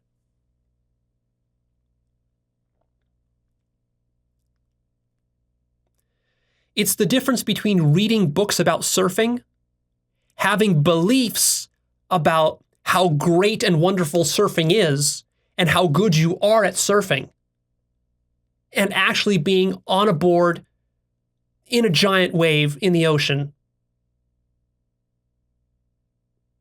maintaining your balance actively, dynamically, to stay on that wave. Do you see the difference? What these teachings are trying to get you to do is to actually go out on the waves and learn how to surf. That is what the finger is pointing to. That's the moon that the finger is pointing to. Now, if you're foolish, you're going to get preoccupied on the finger that's doing the pointing. The finger that's doing the pointing, rather than the moon, is your ideas about surfing, your beliefs about surfing, the ideology you created around surfing, how great surfing is, you might tell yourself in your mind when you're with your friends discussing how to surf, that, when you're reading books about it, when you're watching videos about it,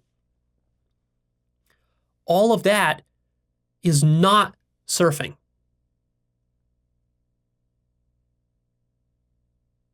Which is just another way to say the map is not the territory. Right? So, technically speaking, Actualized.org videos, when you're watching them and listening to them, this is not the same thing as being conscious. You could watch these videos consciously or unconsciously. Depends. That depends on you. You might be watching these videos while you're playing some video game or while you're cooking some food and your attention is distracted and you're not conscious. That's you watching it unconsciously. See, the video itself does not guarantee consciousness within you. It can help. Ideally, it can help. It's like a pointer. But whether it actually lands very much depends upon you. See, what's even funny is that even when I talk about this stuff,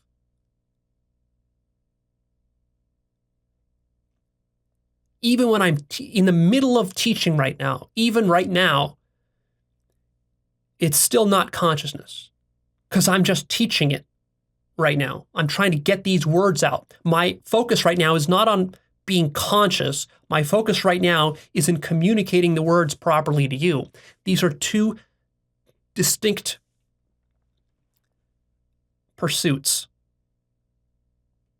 And in fact, when I am in the middle of a teaching, like right now, recording this takes attention away from my ability to be conscious.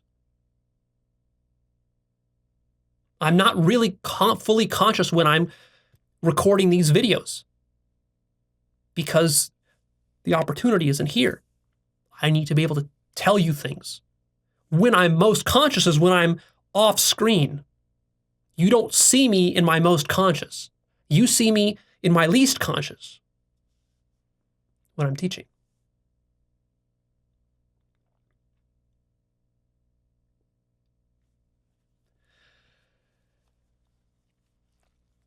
You might wonder, like, well, Leo, if you're so conscious in all this, why do you charge money? Why do you sell stuff? Well, again, understand the depth of the problem. You see, to be alive is to have your nuts in a vice. Money is how we prevent that vice from closing all the way around our nuts. As a society, we've created that fiction, and that's how it works. So, as long as you want to stay alive, and I need to, if I want to teach these things to you, I have to be able to support myself and feed myself, as does anyone. This isn't really, this shouldn't shock you too much. You see, the same criticism can be leveled against any scientist or academic. You can always criticize a scientist for saying, why do you receive a paycheck? And what's going to be his answer? His answer is going to be, well, to do my work, I got to eat. I got to fuel my brain to, think up these theories. I can't do science if I have to work at McDonald's to support myself and my family. Yeah, exactly. That's true for all of us. The question isn't whether you're selling something. Everyone's selling something. If you're working at McDonald's, you're selling something.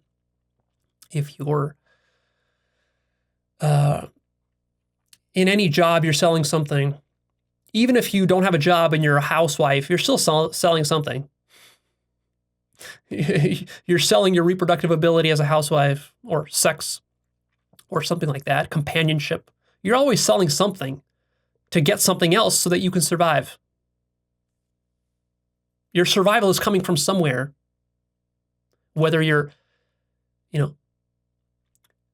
hunting and skinning a deer to eat it to survive.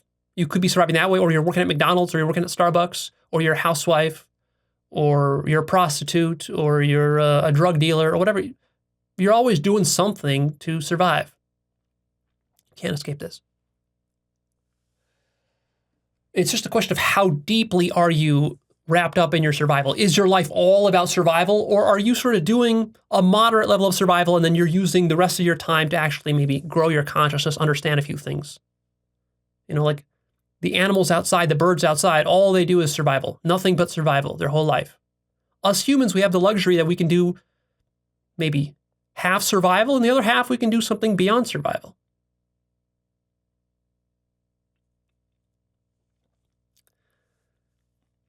So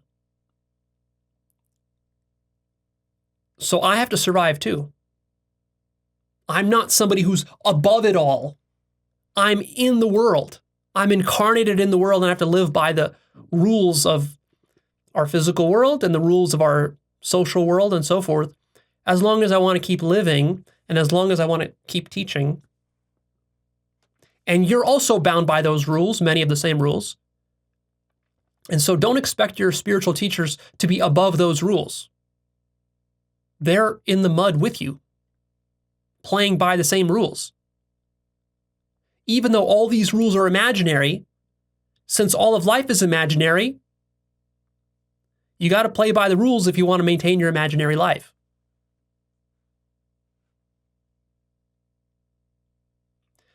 I actually went to great lengths at the beginning of my career to establish my financial independence. And this was crucial to the work that I'm able to do now. I surrendered a pretty great budding career in game development in order to start my own business and become financially independent, because I knew I needed that in order to do work that was uncorrupted by various social influences in the future. I went through extraordinary hell and suffering to create that for myself.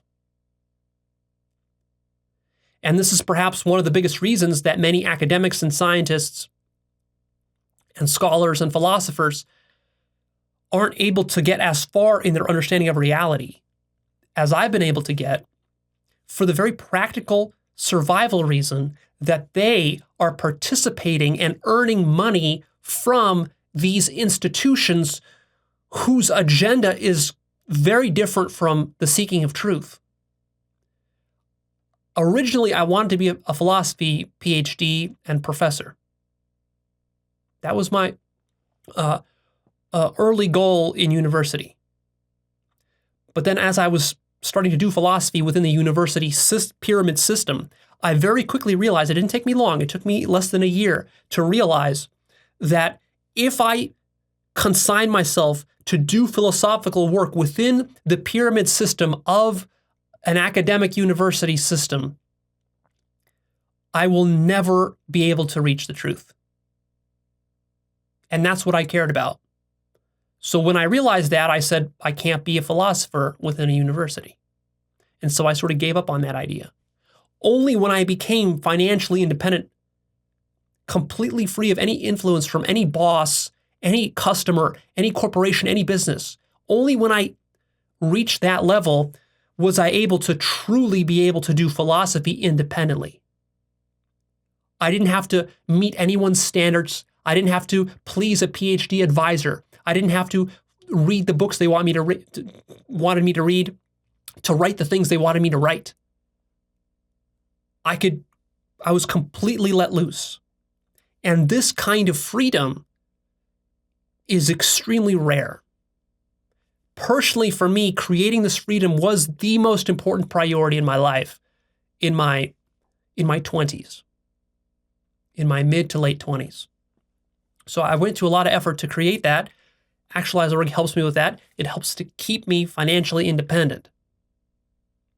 And it might seem like, oh, that's a small thing. Leo, why are you talking about this? Actually, it's crucial. It's absolutely crucial, because if you want to find the source of someone's biggest self-biases and blind spots, simply ask where his paycheck is coming from. And that tells you almost everything you need to know about that person's biases. Take a look at the survival agenda of the individual and the corporation or organization that individual is a part of that is helping him to survive and to feed his family. So take a look at what is the survival agenda of Harvard, of MIT, of Caltech, of the military, of ExxonMobil, of Google, of Apple, of Amazon, of Facebook, of the nonprofit you're working for.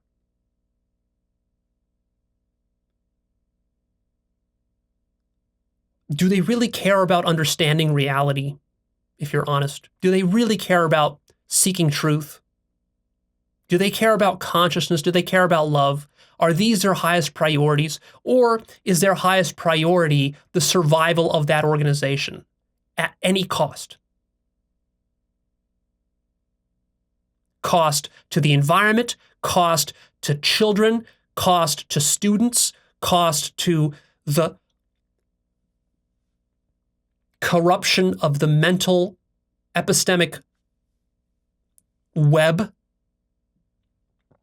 that all of mankind is hooked into through advertising, through media, through entertainment.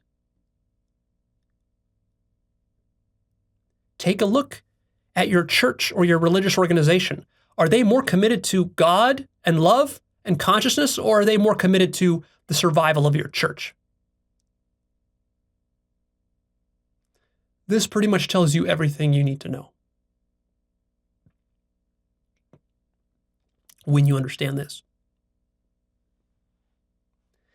And so is it such a big surprise that academics and scholars and philosophers in these universities and scientists, that they don't have a very deep understanding of consciousness and love and God and life?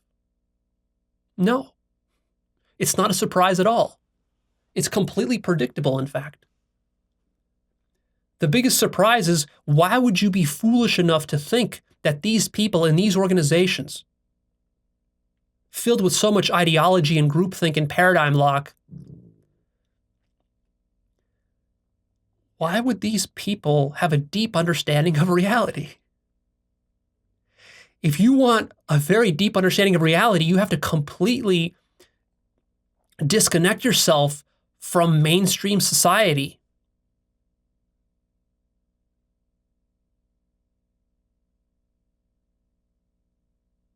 Not in the sense that you have to become a hermit or a recluse, and not in the cult sense of like, oh, you have to disown your family and not talk to anybody. No, I'm not saying that. I'm saying that you have to free yourself of that vice that your nuts are in. Because so long as your nuts are in that vice, what chance do you have of really questioning things? How can you question the university system when you're a part of it? How can you question science when you're a scientist? How can you question Christianity when you're a Christian? How can you question Islam when you're Muslim? How can you question the government when you're occupying a high position in it and your job depends upon you not questioning it? How can you question your family when you're a part of it and you're committed to maintaining it? See, if your commitment to your family is greater than your commitment to truth or to law and order or something like that, your family could be engaged in criminal activity and you would ignore it. You would justify it as being okay or normal because if you go against that, you're going to break your family apart.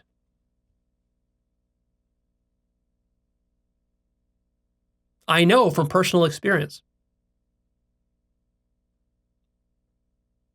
It's broken my family apart.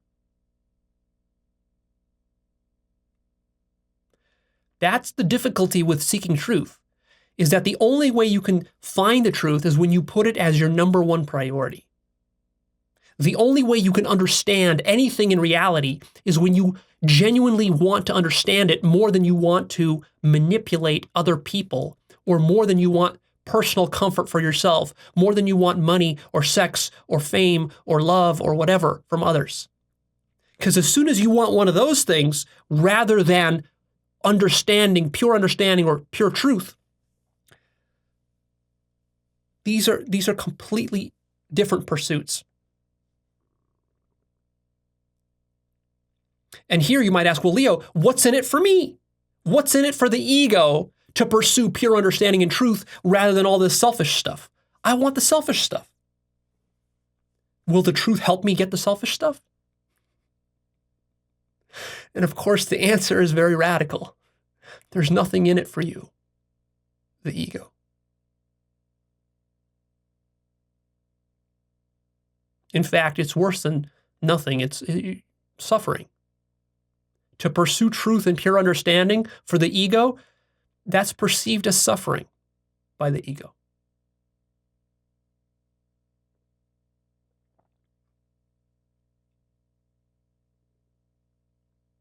So why would you pursue it? Leo, why would anyone be stupid enough to pursue something that doesn't gain them any selfish advantage in life? See, if you ask that question, you're already operating from a selfish paradigm. And there is no way to get to the selfless paradigm from the selfish paradigm by trying to ask, well, what does the selfless paradigm offer the selfish paradigm? Nothing. These are two different domains. You can operate from the selfless paradigm or the selfish paradigm, and you can't use selfishness to explain to yourself why you should enter the selfless paradigm.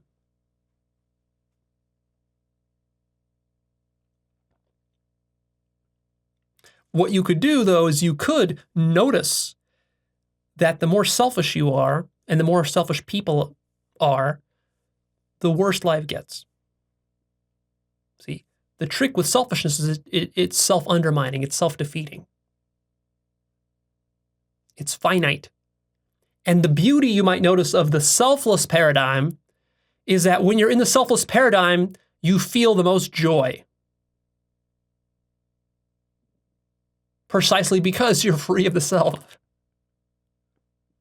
Because what you really want is you want the love of the selfless paradigm, but you want to have it within your selfish paradigm. But this can't happen because true love is selfless.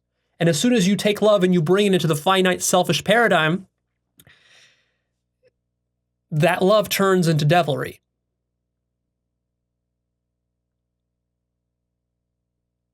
See, true love can't have a reason. When you're looking for a reason for love, you've lost love and you've deceived yourself. But to understand that requires consciousness. The more conscious you become, the more appealing the selfless paradigm looks to you. The less conscious you are, the more attached and needy you are, the more fearful you are, the better the selfish paradigm appears to you, and then it doesn't compute why anyone would care about the selfless paradigm. But when you're extremely conscious and you're totally selfless, the idea that someone would prefer the selfish paradigm is so ludicrous, it looks like insanity. Selfishness is insanity from the selfless paradigm. Now, which one is better? Which one is right? There's no such thing. That's the beauty of the selfless paradigm. In the selfless paradigm, you're so selfless, it doesn't even matter to you that other people are selfish. That's how selfless you are. And then that's what leads to the ultimate reunification, the ultimate collapsing of this duality of selfish or selfless and selfish, is when you become so selfless that you completely allow selfishness to flourish. And that's why it exists. It also goes the other way. You can become so selfish that you experience so much pain from that selfishness that you kind of loop back into selflessness because you realize that I can't live my life for selfishness anymore, and then you commit your life to selflessness. So it goes full circle.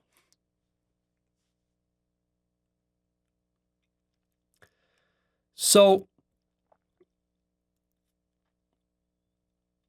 my ability to teach these teachings very much depends on my financial independence. And I'm not saying that because I'm asking for donations or I'm asking to buy my course. I'm just saying this because this is a very important point for you to understand. Because for a lot of rational people, it doesn't make sense. How is it possible that some dude on YouTube, just some random dude with no PhD on YouTube, can be talking about some of these kind of advanced topics that are supposedly, if true, contradict a lot of science and a lot of, prevailing ideas within universities and, top-notch institutions like MIT and Harvard and Caltech and so forth. How is that possible? It doesn't seem realistic. Well, I'm trying to explain to you precisely why it's very realistic. Actually, the fantasy is you believing that these high echelon institutions are going to be sources of the truth. These institutions cannot be sources of the truth because for these institutions to survive, they have to be mostly spending their time attending to the survival of those institutions, which comes with a certain ideology and worldview and paradigm. Maintaining those institutions. All institutions are human constructions. Truth is not a human construction. See?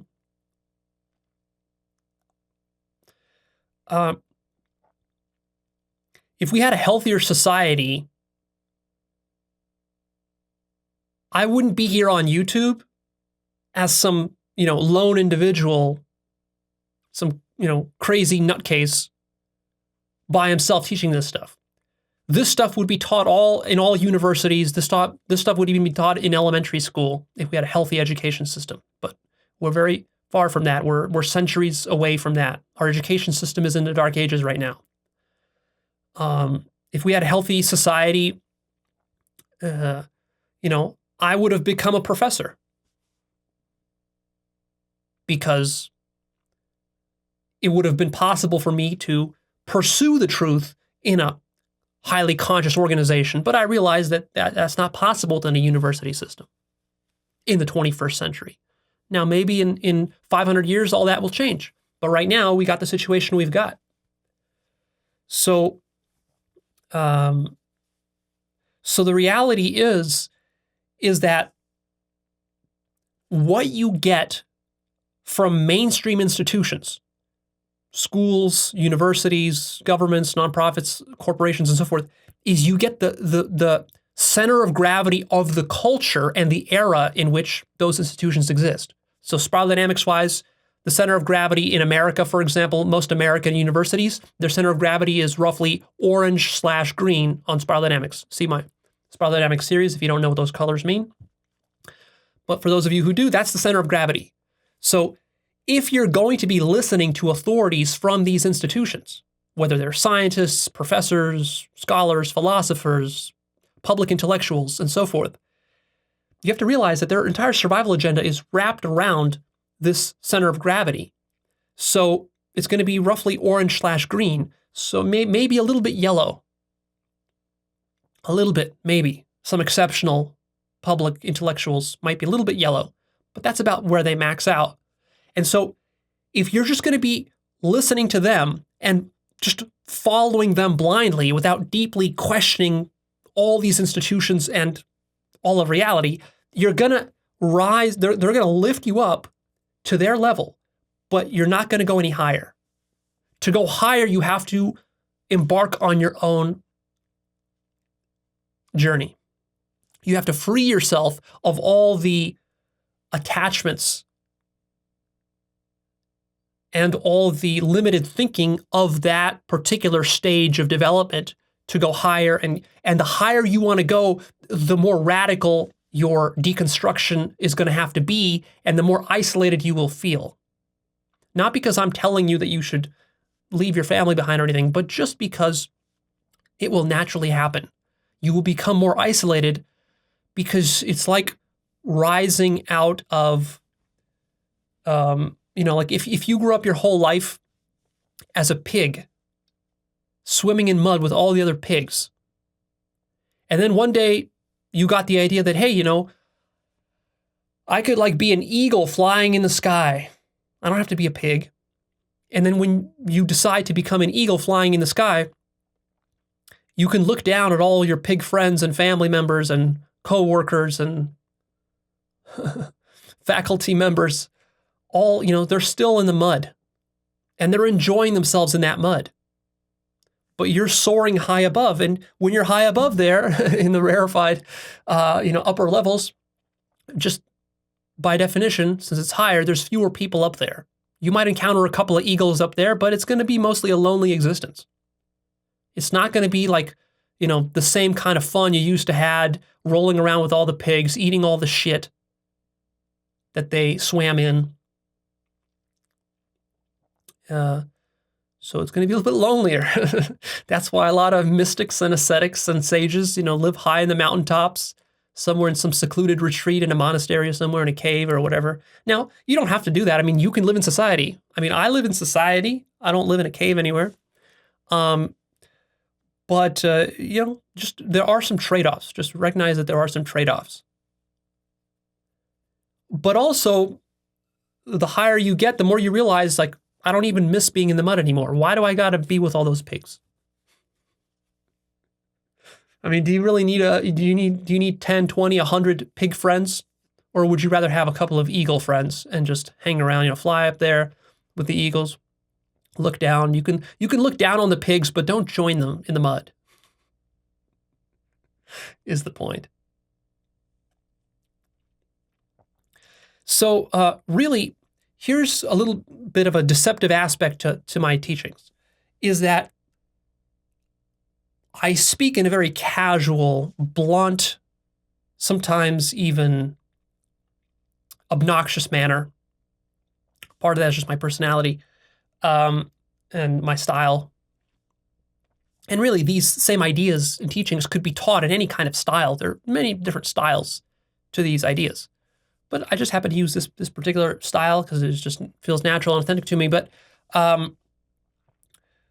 my style can make it seem as though the work is less serious than it is.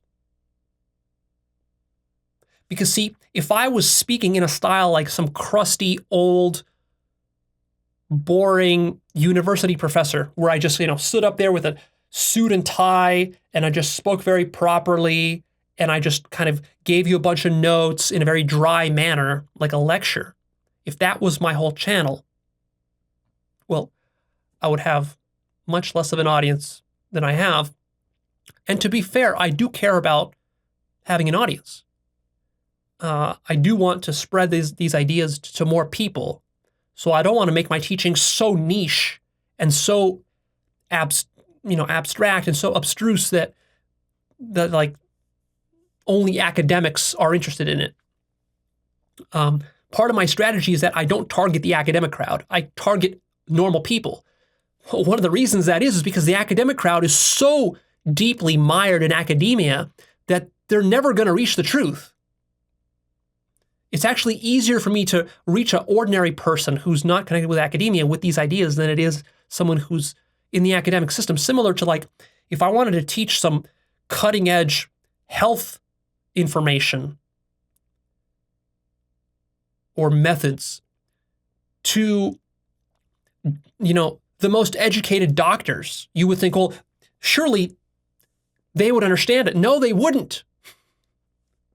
The most educated doctors who are working in hospitals, they have the least opportunity. They're the most closed-minded to understanding new medical methods and alternative medicines because they're so deeply embedded in the system. So I deliberately try to target those people who aren't, and the style I use is kind of casual. And so it might make it seem like the work is not as serious. Like if I wanted to be very technical, I could use very big language. A lot of philosophers and academics do that.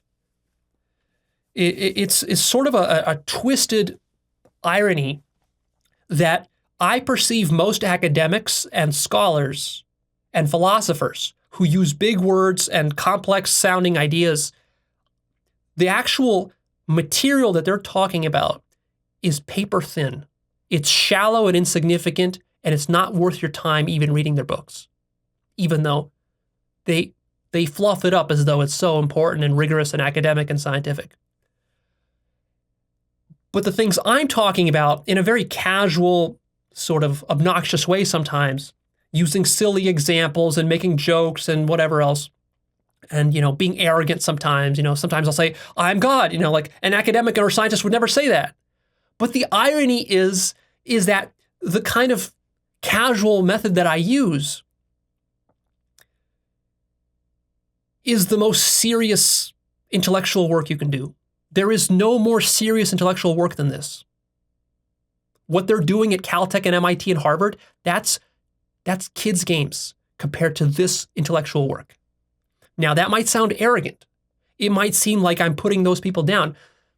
There surely is great work that is being done, important work being done at Caltech, MIT, Harvard, and other institutions. They do some great technical work.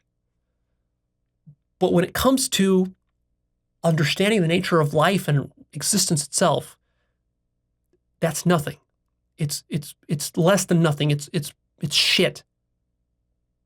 And it's not serious. It's not serious. Just because it's coming from Harvard or MIT or Caltech does not make it serious. This is serious. But to understand how serious it is, you have to be able to look beneath the surface appearances, the outer style, the language that's used. You have to sit and actually think through every idea for yourself and evaluate it. I'm not asking you to believe me. By all means, be skeptical. You might think I'm not skeptical. I am the most skeptical person in the world. I'm so skeptical that I even became so skeptical of my own skepticism that I was able to deconstruct and collapse my own skepticism, which is an important aspect of this deconstruction, because skepticism itself becomes a very big attachment and paradigm lock in this work. But still, there's right ways to use skepticism. I explain that in my episode called True versus False Skepticism. Go check that out if you want more details on how to use skepticism properly. But you should use skepticism. Use skepticism towards everything I say, but use skepticism in a way where you're not just dismissing it and you're using it as a defense mechanism to deflect, difficult truths that I'm telling you, but rather you're going to use the skepticism to then take the burden on yourself to validate these things. And so as I'm wrapping up here, I should just underscore this point.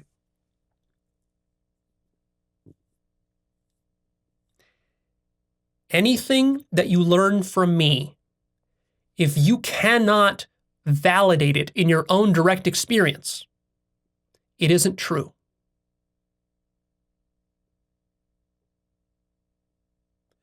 That's the key that keeps this whole enterprise that we're embarking upon from turning into an ideology or a belief system or a cult.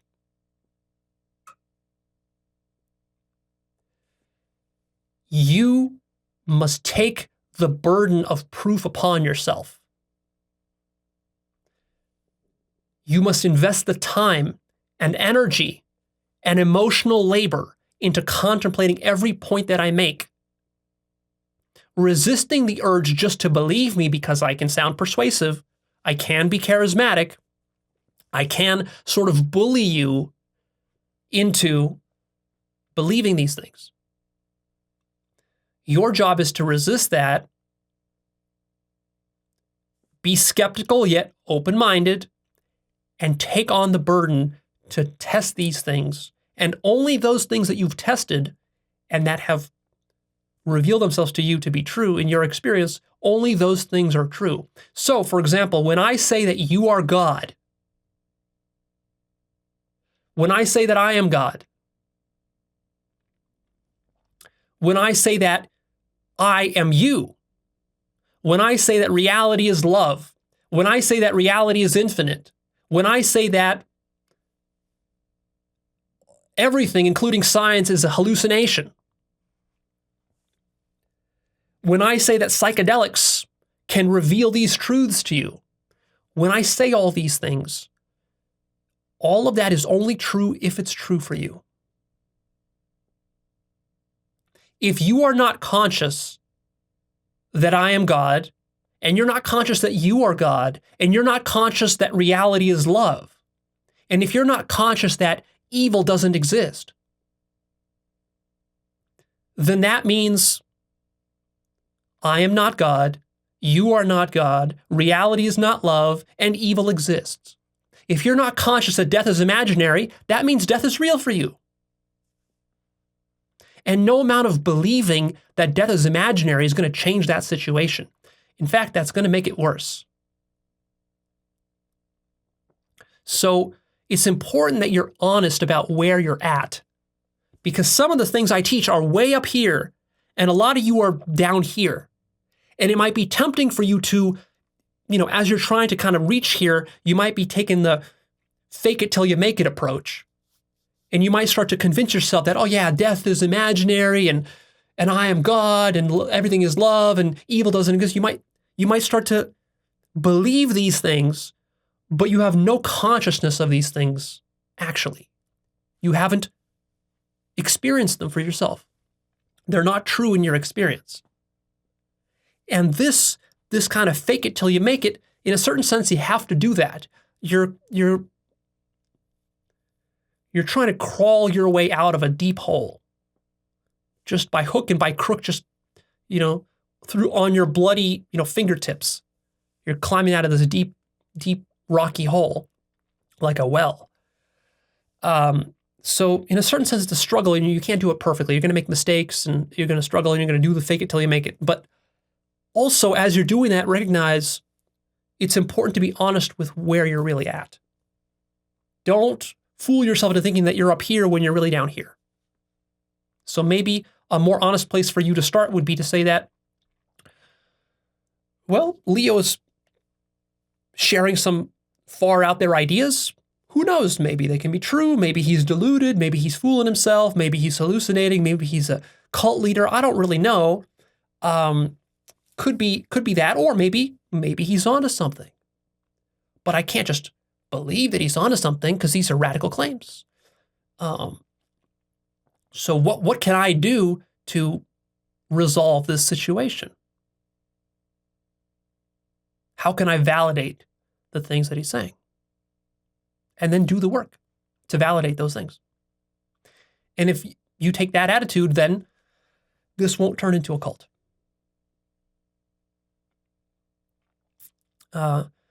Now, there's also a situation that happens where when I get criticized, or Actualized.org gets criticized for being a cult, those who are doing the work, who are part of the Actualized community, they can come up and start to defend me or my work. And then this creates a problem, in a sense, because it can feed into the appearance that it's a cult, because then the person who's calling us a cult will say something like, oh, well, but look, Leo, look at all your blind followers who are just like sheep defending you. That proves that you're a cult. No, it doesn't prove that I'm a cult. You have to just understand how this dynamic works in social groups. If you're actually doing this work and you start to validate some of the things that I'm saying,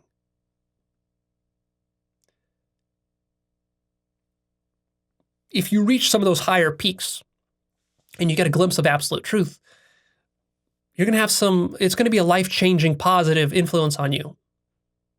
When you experience that, you too will sort of recognize the value of this work, and you recognize that, hey, we should spread this message across society more. It would help mankind because it helped me, helped my friend. It would help others. And so the more you get into this work, the deeper you get into it, the more you start to appreciate it. As you start to appreciate it, you might become very thankful to me for sharing some of these ideas with you. That's natural. I mean, we're thankful to people who provide us with a lot of value. And so then when someone comes and just starts saying all this Actualized.org stuff is all bullshit, it's all a cult, then of course it's very natural. You can see that those people would want to rise up and defend that. They might even use not the best tactics to defend it. So there's that element. There's also a secondary element where some people who are not doing the work but are just turning Actualized.org into an ideology, they're trying to turn this into a cult, that they, of course, also rise up and try to defend, not because they have a deep experience and understanding of the value and truth of this work, but simply because they're just adopting these things as beliefs. They've watched a lot of these videos, and yes, they will rise up and they will blindly defend some of this work.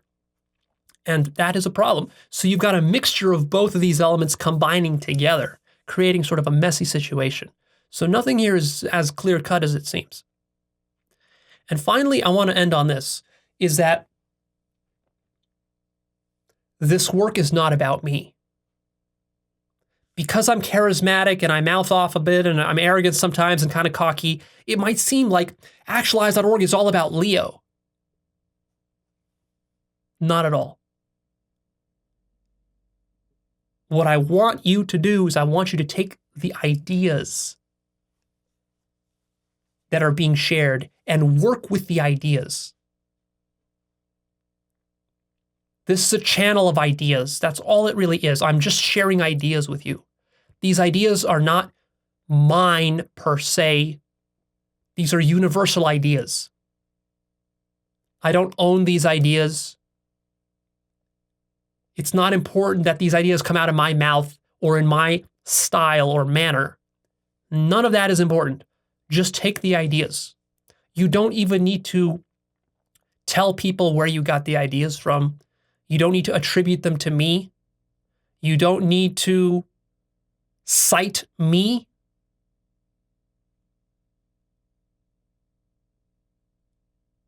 This is not some sort of academic game where I'm trying to get credit for ideas or for research.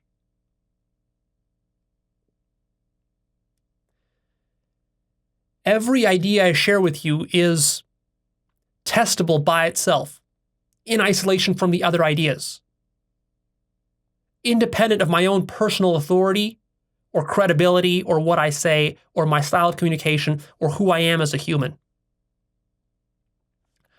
You could find out tomorrow that I'm a murderer, and that will not change the idea that, for example, death is imaginary, or that reality is a hallucination, or that 5-MeO-DMT will give you amazing insights into the nature of reality, or the truth that you are God, or that I am God, or that I am you, or that evil is an illusion.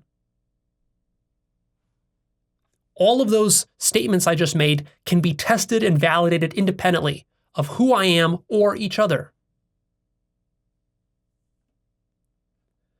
So, this work is really not about me. I do this work despite myself. I teach these things despite all my limitations, despite my health problems, despite my personal inadequacies, despite mistakes I've made in the past, despite mistakes I'll make in the future, despite my fears and worries. I have all that human shit within me because I'm a human living in life, at least within this particular dream, this incarnation. So that is that, and none of the ideas care about that or hinge on that. In the same way that we could discover tomorrow that Albert Einstein was a racist, a rapist, and a serial killer, that would not change the validity of his scientific discoveries.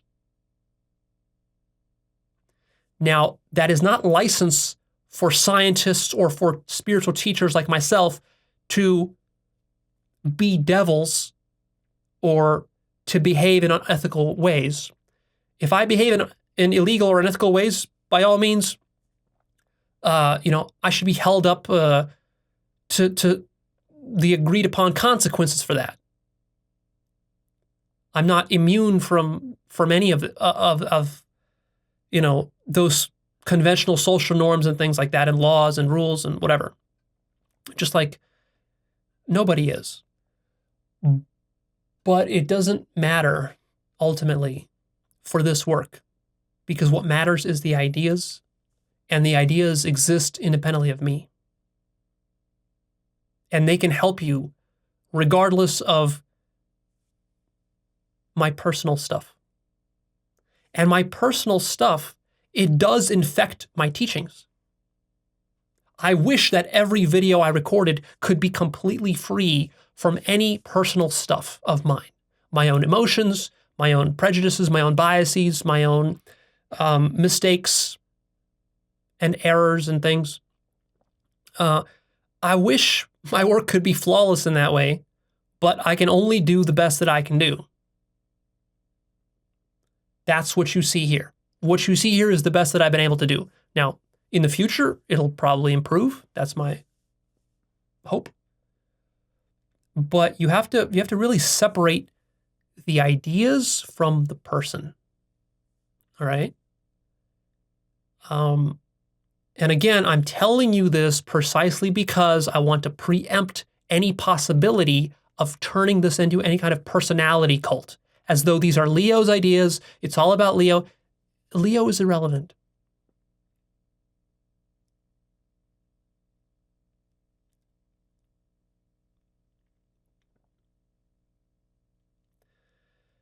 And the last, I promise I'm getting to the end. The last thing I'll say is this, that I really don't like shooting videos that are reactionary. A lot of what YouTube is about reactionary content, whether it's left-wingers reacting against the right-wingers reacting against the left, atheists reacting against theists, theists reacting against atheists, scientists reacting against mystics, mystics reacting against scientists. Like, I don't want to participate in any kind of reactionary content creation or debate with anybody. Now, some people take that as evidence of the fact that I can't defend my ideas. Let me just clarify what this is really about. The depth of the work that I'm interested in doing cannot be resolved through reactionary back and forth YouTube video debates or comment sections. What I really want to do with my work is I want to focus completely on my work and deliver substantive content. And as soon as I run out of substantive content to deliver, I'm quitting YouTube. I'm not just going to hang around and look for easy, low-hanging fruit and cheap content to put out there. That's mostly what a lot of these YouTubers do. What they do is, rather than going through the genuine labor of putting out some truly educational content about something or really pursuing the truth of something, what they do is they just do, criticism and reactionary commentary. This is very low effort. And I have zero interest in that kind of work. So one of the most difficult things for me to do is to keep my eye on the ball of my purpose, my life purpose, helping people to understand how their mind works. This molasses situation that I described. So that's what my energy is focused on.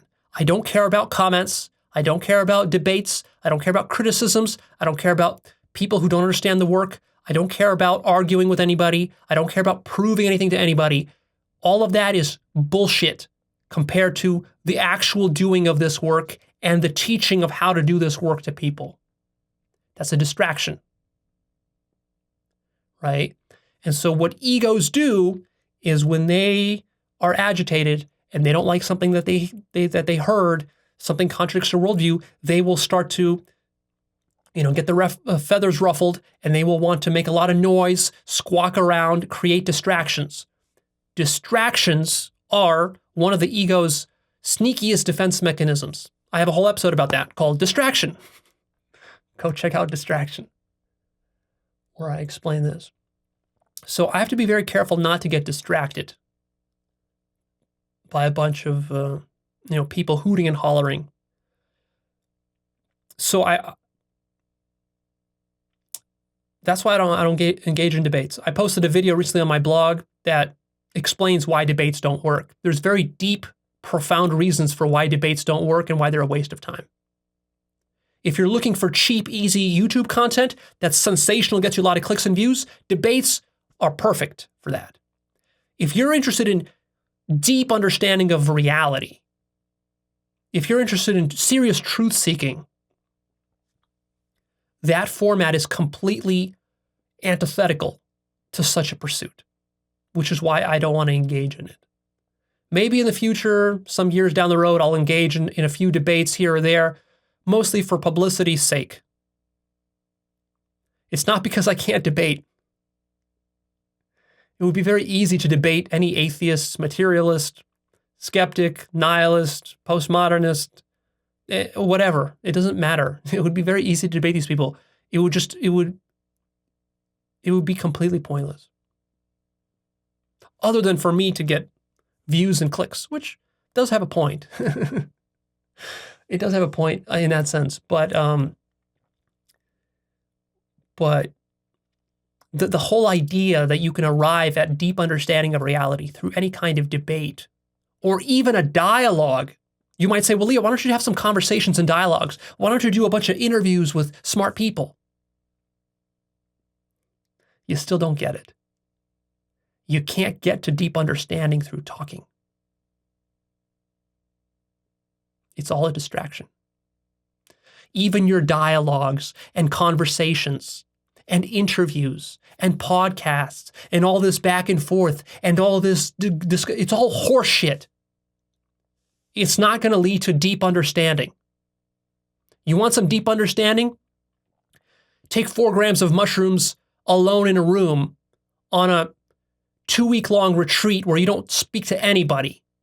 That will get you some deep understanding. You will get more deep understanding from that one experience than you have from every debate and podcast you fucking listened to for the last 5 years. Become very clear about what your priorities are. What do you want? Do you want to entertain yourself with YouTube videos about people debating ideas back and forth? Or do you want genuine truth and understanding? Do you want a genuine transformation in your state of consciousness? Because you ain't going to get that watching these stupid videos and listening to these reactionaries. This is true not only of spiritual stuff or philosophical ideas, this is true also of politics. It's true of business. It's true about the environment. If you care about a thing deeply, if you care about the environment, if you care about business, if you care about helping mankind, if you care about some topic like science or evolution or religion or spirituality, watching debates and discussions is not really an expression of your true concern for these things.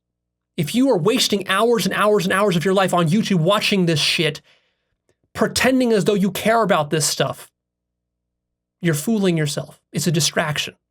It's just one more defense mechanism. If you really care about the environment, stop basking in the negative bullshit, doom and gloom videos about the environment and go actually do something constructive for the environment. That will show to yourself that you genuinely care about the environment.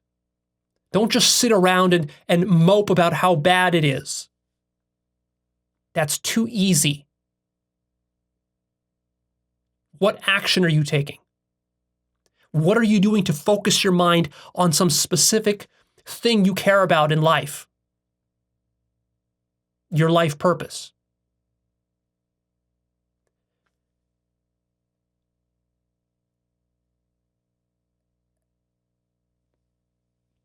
As my teachings mature, I'm noticing that I have less and less tolerance for this kind of social human bullshit.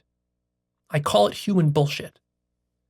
Just be very cognizant of the entire domain of human bullshit that exists. Everything is filled with human bullshit, whether it's in science, universities, on YouTube. Learn to spot the human bullshit and set that to the side and say, okay, what is my work? What am I trying to genuinely accomplish? What value am I creating for the world? Because there's all this noise, the human bullshit, that I can easily get distracted into.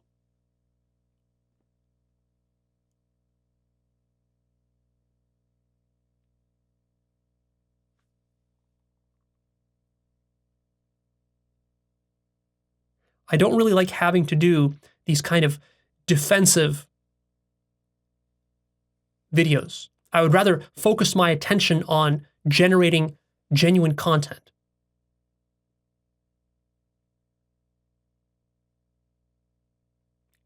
I have a book to write, a massive book to write. I have other projects and business ideas that I'm serious about. I have a list of 200 or 300 serious videos that I need to release to have the kind of impact I want on the world with epistemology. That's what the majority of my time and mental energy should be going towards, not arguing with anybody about anything. My work is self-explanatory. It speaks for itself. If you can't understand what I'm saying through the videos, you're never going to understand it through any kind of dialogue or debate. You don't need a dialogue about this. It's crystal clear. I'm telling you exactly what to do. Do it. Experience the results or don't. Validate it or don't. That's the end of the story. There's nothing to debate. There's nothing to argue about. If you don't like my style or my method, follow somebody else. If you disagree with certain things that I say, then they're not true for you.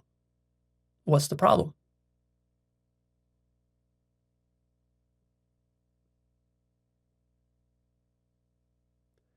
Be careful not to get wrapped up in human bullshit. You will waste your whole life this way if you're not careful. In general, I recommend that you devote your life to some kind of work, some kind of substantive, meaningful work that is not derivative of anybody else's work, but is something new that you're contributing to mankind. It's not a reaction to something else. It's not a critique of something. It's your own constructive work. You will be a lot happier if you do this. And I'm going to be focusing more of my future into that rather than playing any kind of human nonsense games. All right, that's it. I hope that explains why Actualized.org is not a cult. Really, there's no organization. There's no hierarchy.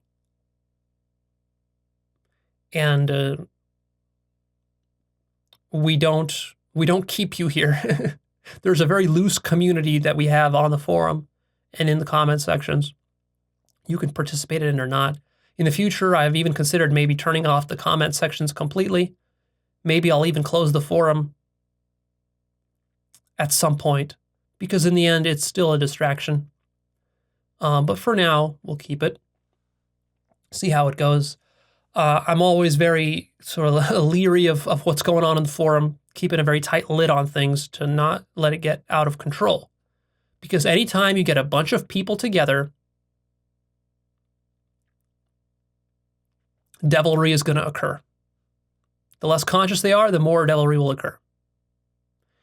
And to be honest, a lot of people who watch me, listen to me, and follow me are youngsters who are still very immature, very underdeveloped in their early 20s or 30s. So, of course, I mean, I even have people in their teens watching this content. So, of course, these people, nothing against you guys, but, you're young, you're immature. That's totally natural and normal. And you still have a lot of development. You have decades of development ahead of you. It'll probably take you 10, 20 years of doing this work to really start to solidify in it to any significant extent. And that's assuming you're even doing the work, not just, listening absentmindedly while cooking or doing laundry. I'm seriously doing the work. So yeah, the reality is that the majority of people who follow Actualized.org are not some enlightened, highly advanced folks. By definition, that's going to be a small percentage of the population, maybe 5%, 10%, something like that. And in general, the YouTube platform is mostly geared towards younger people. So the majority of my audience is younger. And that's because I'm young. You also have to understand that, keep rambling on here, but you also have to understand that this work that I've done in the last 8 years or so, this has been work from age 28 to age 35. Like, if you think about it, it's pretty amazing. Not to toot my own horn, but to be doing this work from age 28 to 35, you're basically seeing the tip of the iceberg of what my potential is with this work, right? You're still watching it mature. Only like in the last year or two has my work really started to mature. It was very immature. When I look at my older content, like I cringe at how immature it was. So I'm still maturing very much as a teacher.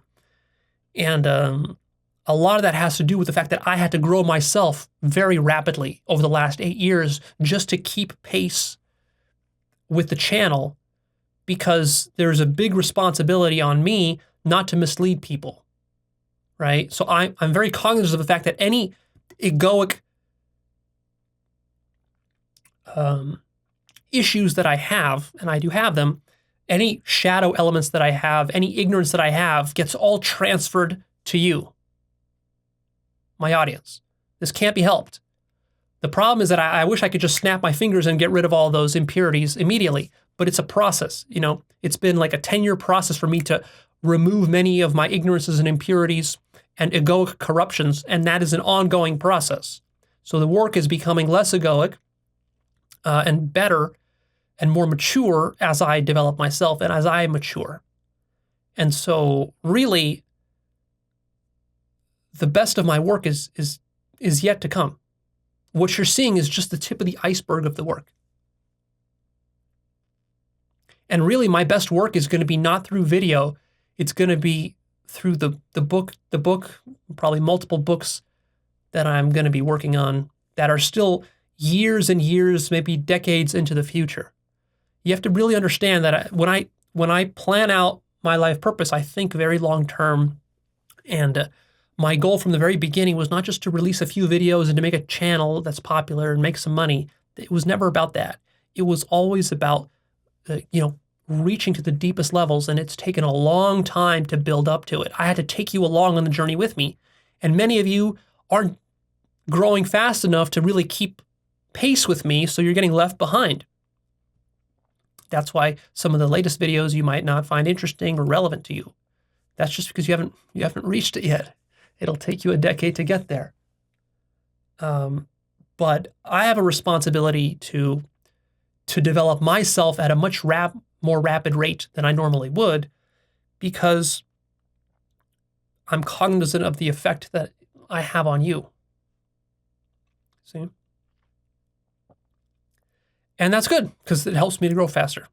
If I didn't have this channel, I wasn't burdened with this responsibility, then I would grow slower and I wouldn't be as developed and as conscious as I am today. I've grown so much from the last 8 years of all the mistakes and all the comments. I read all the comments mostly, hundreds of thousands of comments by now. A lot of it is garbage, but some of it is good advice. Some of it makes me think, some of it makes me improve. And my work is not above criticism. If you want to criticize my work, like seriously, go ahead, do a serious critique of my work, but don't engage in this sort of sniping, ad hominem smearing. He's a cult leader, this and that. It's all bullshit or whatever. Like, take my points and seriously, if you can, deconstruct them. Of course, you won't be able to, because you're not really interested in deconstruction if you're seriously criticizing my work. Now, there could be minor criticisms of my work, but you're not gonna have any serious, deep criticisms of my work, because in the end, my work has no substance to it. See, I'm not constructing anything. That's also what makes my work different from a lot of other work and from cults. Most organizations and even humans are trying to construct something. Science is in the construction business. Philosophy is in the construction business. Religion and New Age stuff is in the construction business. They're constructing mental edifices, in a sense. I'm not. I'm sharing ideas and tools that you can use to deconstruct anything. And by the way, when I say deconstruction, I'm not just talking about Jacques Derrida's version of deconstruction. I'm using deconstruction in my own sense, independent of any postmodernist uses of that word. Deconstruction is something much deeper than any postmodernist understands or has used it for. So when I talk about deconstruction, I'm talking about deconstructing the entire mind and all of reality. That's my bias. If you want to say I have a bias. I have a bias towards deconstructing everything that's been constructed. Is that a bias? Yeah, sure. It's a bias. And construction is also a bias. One is not better than the other per se. They just achieve different things.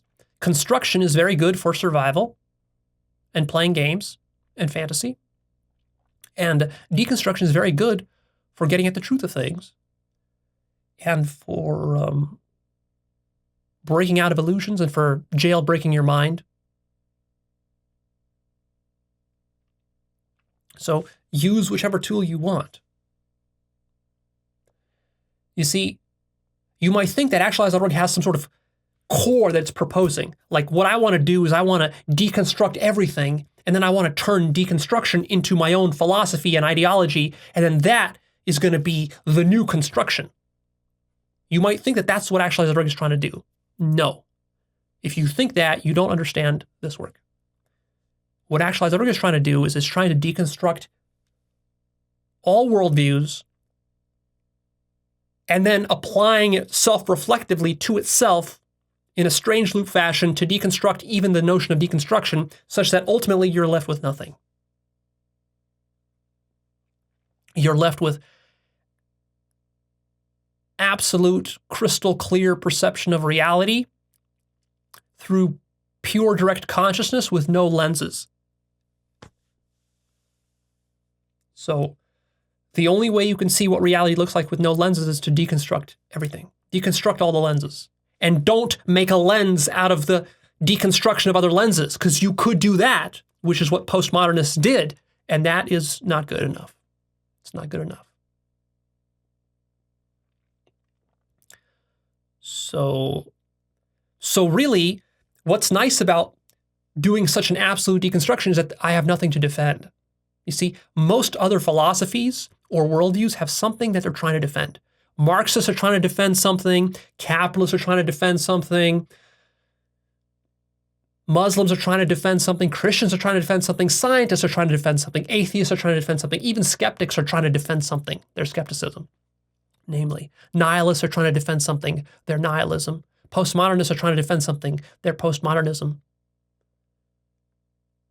Wouldn't it be nice to go meta on all of that and to just surrender the entire defense game? Have nothing to defend. Have no idea, belief, or ideology or worldview to defend. See? That's the genius counterintuitive move. When you have nothing to defend intellectually, you're free. You're free. You're completely secure. You can't be fazed. You don't suffer anymore from a threat to your worldview or ideology. You don't need to be afraid. And you're so open-minded that you can understand everything. Every worldview becomes like a toy in your hands that you can just manipulate, fumble around in your hands, look at it, and then just discard it as a toy, and then move on to the next. You can appreciate them, but you never identify with them. You never get wrapped up in the toy. You never see it as more than just a toy, which all worldviews really are. And then you don't need to defend. You don't need to get angry. You don't need to debate. You don't need to discuss. You don't need to have conversations. You're just free. You're completely non-ideological. So finally, let's just end this right here with this. This is the ultimate idea. Everything about epistemology that I say, as complex and detailed as it is, ultimately it all boils down to this. One simple rule. The one simple rule is be completely non-ideological about everything.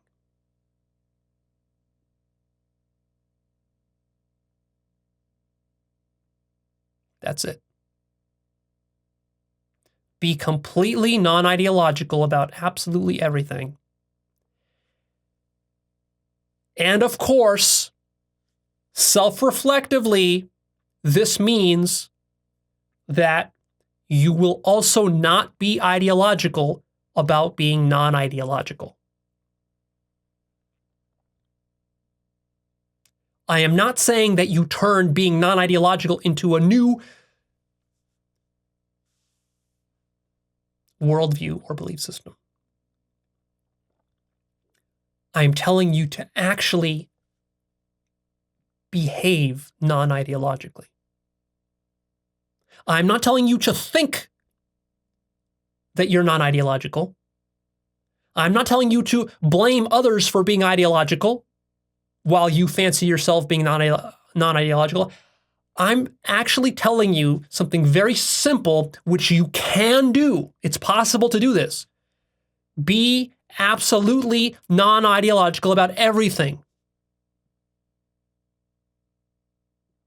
You can do that. You can also screw it up. There's a lot of ways to screw it up. And all my content is really just a way of guiding you towards not screwing it up, pointing out the traps, helping you along the way. That's it.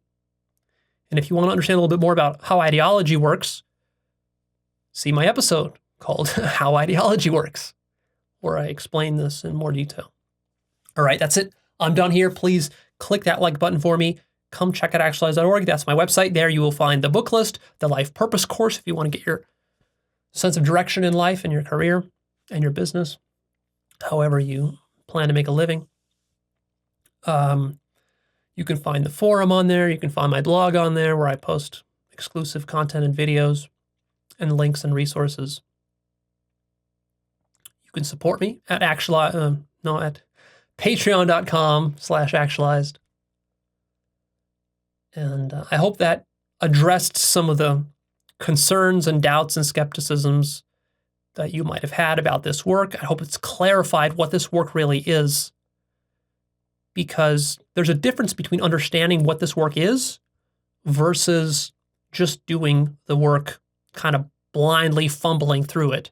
The first few years, you're probably just going to be blindly fumbling through it, and then you'll get a little bit more clear about what this work really is. It'll take some time for that to sink in, and this episode is going to do a lot to speed that up for you, I hope, by making these things very explicit, whereas before they were just merely implicit.